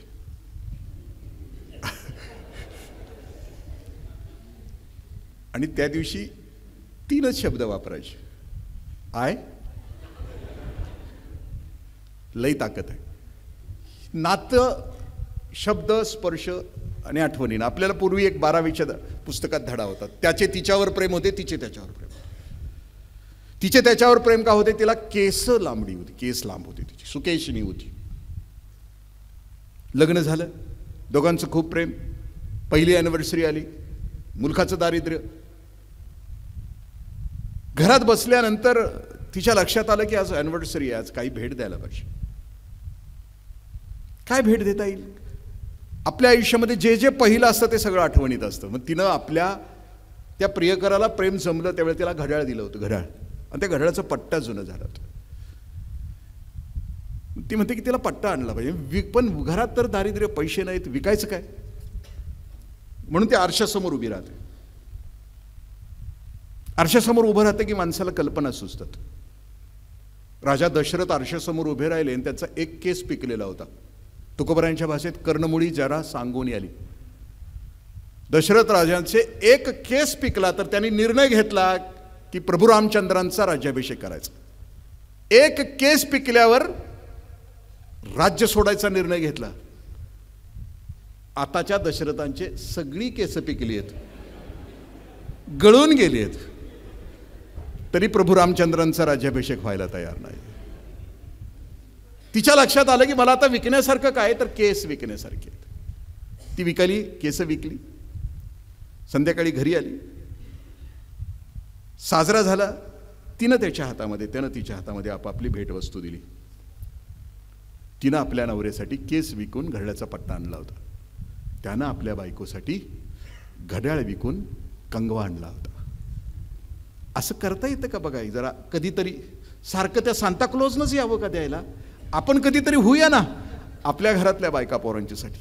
छोटीशीच भेट पण टचिंग घरातलं नातं वाढवत असतं. द लास्ट, समारोपाकडे येत असताना लास्ट शेवट, इथं आम्ही सभागृहातले आहोत ना. खलील जिब्रान असं म्हणतो की माणूस नावाच्या जातीनं मरायच्या अगोदर पुढच्या पिढीला जगण्याच्या लायकीचं वातावरण तयार करून मग मरायचं असतं. तुम्ही स्वतःला प्रश्न विचारा की आम्ही कोणत्या प्रकारचं वातावरण आमच्या पोरांच्यासाठी केलं आहे. आता आम्ही आमच्या पोरांना शिकवायचं का तू अप्रामाणिक हो, तू हरामखोर हो, तू अनितिमान हो, तू चोर हो, तू लबाड हो, तू खोटा हो. तरच, कारण एक वाक्य मी आपल्याशी शेअर करतो की वाईटांच्या जगात वाईटच पहिला येत असतो. आय रिपीट, वाईटांच्या जगात वाईटाचाच पहिला नंबर येत असतो. आपल्याला आपलं वाईटांचं जग आपल्या पोरांना असंच सोडून जायचं आहे का? पुढच्या पिढीला जगण्याच्या लायकीचं वातावरण नाही का करायचं आपल्याला? कुठलं जग केलं आहे आम्ही? लातूर पॅटर्नमध्ये आम्ही आमच्या पोरांना 2 वर्ष ठेवतो. तिथं पोरं लाखो प्रश्न सोडवतात 2 वर्षात, घरी येत नाहीत. आईबाप स्वप्न बघतात 5 वर्षानंतर पोरगं डॉक्टर होईल. आणि त्याच वेळेला गुजरातमध्ये ती पोरगी 12वीत नापास होते, पेपर फोडते, 720 पैकी 720 मार्क. 10वी 12वीच्या परीक्षा आल्या की आम्हाला आमच्या खात्यांना, शासकीय खात्यांना कॉपी मुक्त अभियान राबवावं लागतं. काय देतोय? कोणत्या गोष्टी आम्ही, म्हणजे गुणवत्तेच्या गोष्टी आम्ही देणार आहे की नाही पुढच्या पिढीला? माझा राजकारण्याशी संबंध आहे. 16 वर्षाचं पोरगा आहे, दारू पिलंय, रस्त्यावरून निघाल्याने 2 पोरांचा जीव घेत आहे. नुसतं जीव घेऊन थांबत नाही, ससून हॉस्पिटलमध्ये रक्ताचे नमुने बदलत आहे पैशाच्या जीवावर. आमचा भवताल आम्ही नरक करून टाकला. आमचा पोरांच्या जगण्याच्या लायकीचं नाही केलं. आपण कधी जनावरं बघितली तर पुढच्या पिढीसाठी जगतात. रानात चरणाऱ्या रानगाया आपण कधी बघितल्या तर त्या रानगाया चरताना मध्ये वासरणं घेतात. का माहितीये? त्या रानगायानं सुद्धा कळतं की वाघ आला, सिंह आला तर आम्ही मरू, पण आमची लेकरं जगायला पाहिजेत. जंगलात जाणारा हत्तींचा तांडा आपण कधी बघितला तर त्या हत्तीच्या तांड्यातलं सगळ्यात पुढचा हत्ती असतो तो वयस्कर असतो आणि पाठीमागचा असतं ते पिल्लू असतं. जंगलातून प्रवास करणाऱ्या हत्तीच्या तांड्यातल्या पुढच्या हत्तींना कळतं की वाघ आला, सिंह आला तर आम्ही मरू, पण आमची पोरं जगायला पाहिजेत. बिरबलाकडे 2 घोड्या आल्या, दिसायला सारख्या होत्या. बिरबलाला कोणीतरी विचारलं की या 2 घोड्या आहेत, हुशार आहेस ना खूप, याच्यातली आई कुठली आणि लेक कुठली ओळख? बिरबलानं गोल फिरून बघितलं, नाही ओळखता आली. बिरबल म्हटलं चला नदीला घेऊन चला दोन्ही घोड्या. दोन्ही घोड्या नदीला घेऊन गेल्यानंतर एक घोडी पुढे होती, एक घोडी पाठीमागं होती. बिरबल म्हटलं पुढं आहे ना ती आई आहे, पाठीमागं आहे ना ती लेक आहे. बिरबल म्हणला की घोडीला सुद्धा कळतं की पाण्याचा प्रवाह गतीनं आला तर आई म्हणते की मी मरेन, पण माझी लेक जगायला पाहिजे. पाण्यामध्ये भोवरा असेल तर भोवऱ्याच्या तळाशी बुडून मी मरेन, पण माझी लेक जगायला पाहिजे. जनावरांना कळतं तुमच्या माझ्या पोरांच्यासाठी कोणता भवताल तयार केलाय? नरक केलाय भवताल. बेईमानी असेल, हरामखोरी असेल तरच जगायचं का मी? कोणत्या जगात? माणूस नावाची जात, प्रेम, जिव्हाळा, ज्या व्यक्तीमध्ये, ज्या कुटुंबामध्ये आणि ज्या समाजामध्ये जीवनमूल्य जितकी उच्च तितका तो समाज सुखी आणि आनंदी असतो. आय रिपीट, ज्या व्यक्तीमध्ये, ज्या कुटुंबामध्ये आणि ज्या समाजामध्ये जितकी जीवनमूल्य उच्च प्रतीची तेवढी ती व्यक्ती, तेवढा तो कुटुंब आणि तेवढा तो समाज सुखी असतो. कोणती जीवनमूल्य आहेत आजूबाजूला? कोणती जीवनमूल्य? शायर आहे अबू बुखरी नावाचं, त्यानं एक गाणं, त्यानं एक गझल लिहिली. सुख दुःख था एक अपना, अपना हो या बेगाना, गायली पंकज उदास यांनी. तुमच्या माझ्या कुटुंब व्यवस्थेमध्ये गेल्या 7 स्टांजा आहेत की कसं होतं तुमचं माझं कुटुंब. तो एका स्टांजामध्ये सांगतो की पंजोबाच्या काळात आम्ही सगळे सुखी होतो. त्यावेळेला कोण कोणाशी खोटं बोलत नव्हतं, एकत्र होतो आम्ही सगळे. त्यावेळेला चोरी होत नव्हती, भले 2 दिवस चूल पेटत नव्हती, पण आमच्या चेहऱ्यावर आनंद असायचा, कारण जीवनमूल्य श्रेष्ठ होती. आजोबाच्या काळात सुद्धा आम्ही सुखी होतो. लास्ट बट सेकंड स्टांजामध्ये तो शायर असं म्हणतो की आता तुमच्या घरामध्ये सगळं आहे, सगळं तुमच्या घरामध्ये, खाली कार्पेट आहे, वर झुमरं आहेत, ब्रँडेड, सगळं तुमच्या घरामध्ये आहे, पण तुम्ही सुखी आहात का असं म्हणतो. Are you happy in your life? आणि मग मध्ये पॉज आहे, असा 1-2 मिनिटाचा पॉज आहे, आणि त्याच्यात संगीत आहे, आणि त्या संगीतामध्ये कॅमेरामन हुशार आहे. तो एकदा आईबापाच्या चेहऱ्यावर कॅमेरा टाकतो आणि त्या सभागृहामध्ये आलेल्या आईबापाच्या मांडीवर जी पोरं आहेत, पुढची पिढी आहे, त्या पिढीच्या चेहऱ्यावर एकदा तो कॅमेरा टाकतो. आणि मग गाण्याचं शेवटच्या स्टांजाचं पहिलं वाक्य सुरू होत आहे, हे आने वाली नसलो. हे पोरानो, पंकज उधासनी पहिल्यांदा ज्या वेळेला गाणं गायलं ना, त्यांच्या डोळ्यामध्ये टचकन पाणी आहे, कारण शब्दच तितक्या ताकदीचे आहेत. तो म्हणतो की हे पोरानो, आम्हाला मरायच्या अगोदर तुम्हाला जगण्याच्या लायकीचं जग तयार करायचं होतं रे बाळा, पण बाप म्हणून आम्ही फेल गेलो. आमच्या स्वार्थीपणानं, आमच्या संकुचितपणानं, आमच्या लबाडीनं, आमच्या खोटेपणानं आम्हाला तुमच्या लायकीचं जग आम्ही नाही तयार करू शकलो. माझा एक मित्र आहे, आम्ही लग्न झाल्यानंतर 8-10 वर्ष एकत्र भेटायचो. तोही क्लास 1 आहे केंद्र शासनामध्ये. एकत्र भेटलो की 10 वर्ष त्यानं बाळ नव्हतं जन्माला घातलं. आम्ही त्याला म्हणाल, ए राम्या, घाल की पोरग जन्माला, पोरगी जन्माला, वंशाला दिवा ज्योती असू दे ना. राम्या त्यावेळेला म्हणायचं, इंद्रिया शाना नको हो, अरे तुला मला जगताना एवढा त्रास होतोय, तुझं माझं पोरग या जगात येईल त्यावेळेला सोसतील त्याला घाव समाजाचे, हे बेईमानीचे, हे हरामखोरीचे घाव तुझ्या माझ्या पोराला सोसतील. एक प्रथितयश अभिनेता आहे, 15 वर्ष झाली लग्नाला, अजून बाळ नाही जन्माला घातलं, घालणारही नाही. तो म्हणतो की world is not so beautiful. जगाचा नरक करून टाकला. पोरांच्या वाट्याला रोज घाव, रोज घाव, हिंसेचे, घृणेचे, द्वेषाचे, मत्सराचे. सुरेश भटांच्या भाषेत सांगायचं झालं तर, अजूनही हा खोल घाव नाही, अजूनही हा सूर्यांना सराव नाही. रोज पोरांच्या वाट्याला बेईमानी, रोज रोज फसवणूक, पावला पावलाला रोज हिंसा, रोज घृणा. तो शायर म्हणतोय की हे पोरांनो, तुमच्यासाठी मला एक जग तयार करायचं होतं. बाळांनो, तुम्ही ज्या रस्त्यावरून जाणार ना, त्या रस्त्यावर आम्हाला प्रकाशाची बीजे पेरायची होती. बाळांनो, तुम्ही ज्या रस्त्यावरून जाणार आहे त्या रस्त्याच्या डाव्या उजव्या बाजूला आम्हाला सौख्याची उद्यानं तयार करायची होती, पण बाळांनो नाही करू शकलो रे. खंत आहे बापाला. आम्ही आमच्या लेकरांच्यासाठी कुठलं जग तयार केलं आहे? करावं लागेल आपल्याला खूप ताकदीचं. अजूनही काळ गेलेला नाही. निदान लेकरांच्यासाठी तरी येतात. जी लेकरं आपली पाहिजे तर नको आहेत ना, 3P साठी जगणारी नको आहेत ना, अवघ्याना सुखी करणारी. 750 वर्षापूर्वी हे बाळ जन्माला येतं, ब्रीद वाक्य घेऊन जन्माला येतं, अवघाची संसार सुखाचा करीन आनंदे भरीन तिने. मी जन्माला का आलो, ऐसा वाग्विलास विस्तारू, गीतार्थेशी विश्वंभरू, आनंदाचे आवारू मांडू जगा. मला या विश्वाच्या भोवती एक कुंपण घालायचं आहे, आणि त्या कुंपणाच्या आतल्या सगळ्यांना मला सुखी आणि आनंदी करायचं. केवढं 16व्या वर्षी केवढं मोठं ब्रीद वाक्य.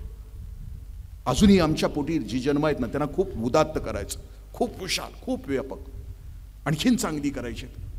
आणि त्यासाठी आम्ही चांगलं असायला पाहिजे ना, कारण आम्ही आमच्या पुढच्या पिढीला देत असताना ते वैभव बाप नावाच्या पिढीनं पुढच्या पिढीला तुकोबराय काय म्हणतात, जगे ऐसा बाप व्हावा ज्याचा वंश सिद्धीस जावा. माझ्या वडिलांची मिरासी गा देवा, तुझी चरण सेवा पांडुर. बापानं, बाप पिढीनं काय द्यायचं असतं की असलं एवढं अनमोल द्यायचं असतं की भुरटं नको, स्वार्थी संकुचित एवढं खोटं नको, अवघाची संसार एकट्याचाच करीन, बाकीच्यांची वाटच लावीन, असलं दळभद्री नको ना. लेकराला जे करायचं ना, आपल्या तुमच्या माझ्या लेकरा, निदान गुरुकुलमध्ये आल्यानंतर ज्या शाळेमध्ये सत्व आणि तत्व पाळलं जातं, जे वैभव इतर शाळेच्या मध्ये दिलं जात नाही, की जे या शाळेमध्ये दिलं जातं. नाना तुमच्या पोराला शाळेत घेत असताना विचारत होते की तुमच्या पोराला मार्क्सवादी करायचं आहे का माणूस करायचं? त्यातून उमललेलं तुम्हाला पोरग तुमच्या हातामध्ये पाहिजे का जगाच्या बाजारामध्ये नकली जगामध्ये स्वतःचं अस्तित्व निर्माण करणारं पाहिजे? कोणतं बाळ तुम्हाला हवं आहे विचारतायत ना नाना. श्रेयस की प्रेयस प्रश्न आहे ना नानाचा. 10वी आणि 12वीला फक्त मार्क्स पडून भविष्यामध्ये कोणत्या गोष्टी घडतात? बाळ माझं शाळेमध्ये घातलं तर माझा सकारात्मक दृष्टिकोन आईबाप या नात्यानं कोणता असावा? शापित मध्ये हे गाणं आहे, आपल्याला माहिती आहे की यशवंत दत्त आणि मधु कांबीकरचं, तुझ्या माझ्या संसाराला दिस जातील. मध्ये स्वप्न आहे त्या दोघांचं. आणि शेवटच्या परिच्छेदाकडे येत असताना बाप सारखा, कसं होईल तुझं माझं पोरग, दिसल कसं, असल कसं, दैवासंग झुंजा याचं देऊ त्याला बळ. होय, दैव त्याच्या वाटेला नाही, चुकीचं येईल दैव, पण त्याला झुंजायचं बळ तरी देऊ आपण. जरी समाज नरक असला तर तुझं माझं पोरग मात्र होईल प्रकाश देणारा होईल. तो आनंद यात्री असेल, तो प्रकाश यात्री असेल. शेवटच्या परिच्छेदामध्ये सोसल का त्याला. ते दवबिंदू म्हणून, दवाचं थेंब म्हणून आहे, त्या दवबिंदूला एवढं वज सहन होईल, बापाला काळजी आहे ना. पण मधु कांबीकर तितक्याच ताकदीनं सांगते की इवल्याशा पनतीचा इवल असा जीव, परी अवघ्या अंधाराचा घेई तो ठावा. पण ती तुझ्या माझ्या पोटी जन्माला आलेली पंथी आहे भरे, पण जगातला अंधार नाहीसा करण्यासाठी तुझं माझं पोरग आलंय, जगामध्ये प्रकाश निर्माण करण्यासाठी. ते वाट कृपेची पुसतू, दिशाची स्नेहेची भरितू, जीवातळी अंथरितू आपुला जीव. इतक्या ताकदीचं ते पोरग आलेलं आहे. तुमच्या माझ्या पोटी आम्ही क्षुद्र गोष्टीकडे बघायला नको, आम्ही संकुचित गोष्टीकडे बघायला नको. मी मगाशी म्हटलं, जो व्यापक आहे, जो विशाल आहे, जो अवघ्यांना गवसणी घालणार आहे, तोच सुखी आहे आणि तोच असणार आहे. आपलं लेकरू त्या ताकदीचं, त्या क्षमतेचं, तो सूर्य असेल, तो पौर्णिमा असेल, तो अमावस्या नसेल, तो सागर असेल, तो ओहळ नसेल, तो त्या क्षमतेचा उच्चतम असेल. आणि तसंच पालक, बालक आणि शिक्षक मिळून या संस्थेतून तशी लेकरं बाहेर पडावीत. जगाच्या बाजारामध्ये 10-15 वर्षानंतर मी कधी फिरायला लागलो, अजून तब्येत बरी असली आणि जे जगाला प्रकाश वाटत आहे, आनंद वाटत आहे, असं लेकरू बघितल्यानंतर त्याला जर विचारलं की हे प्रोडक्ट कुठलं आहे, तर माझ्या कानावर शब्द यायला पाहिजेत, सुयश गुरुकुल सोलापूरचा.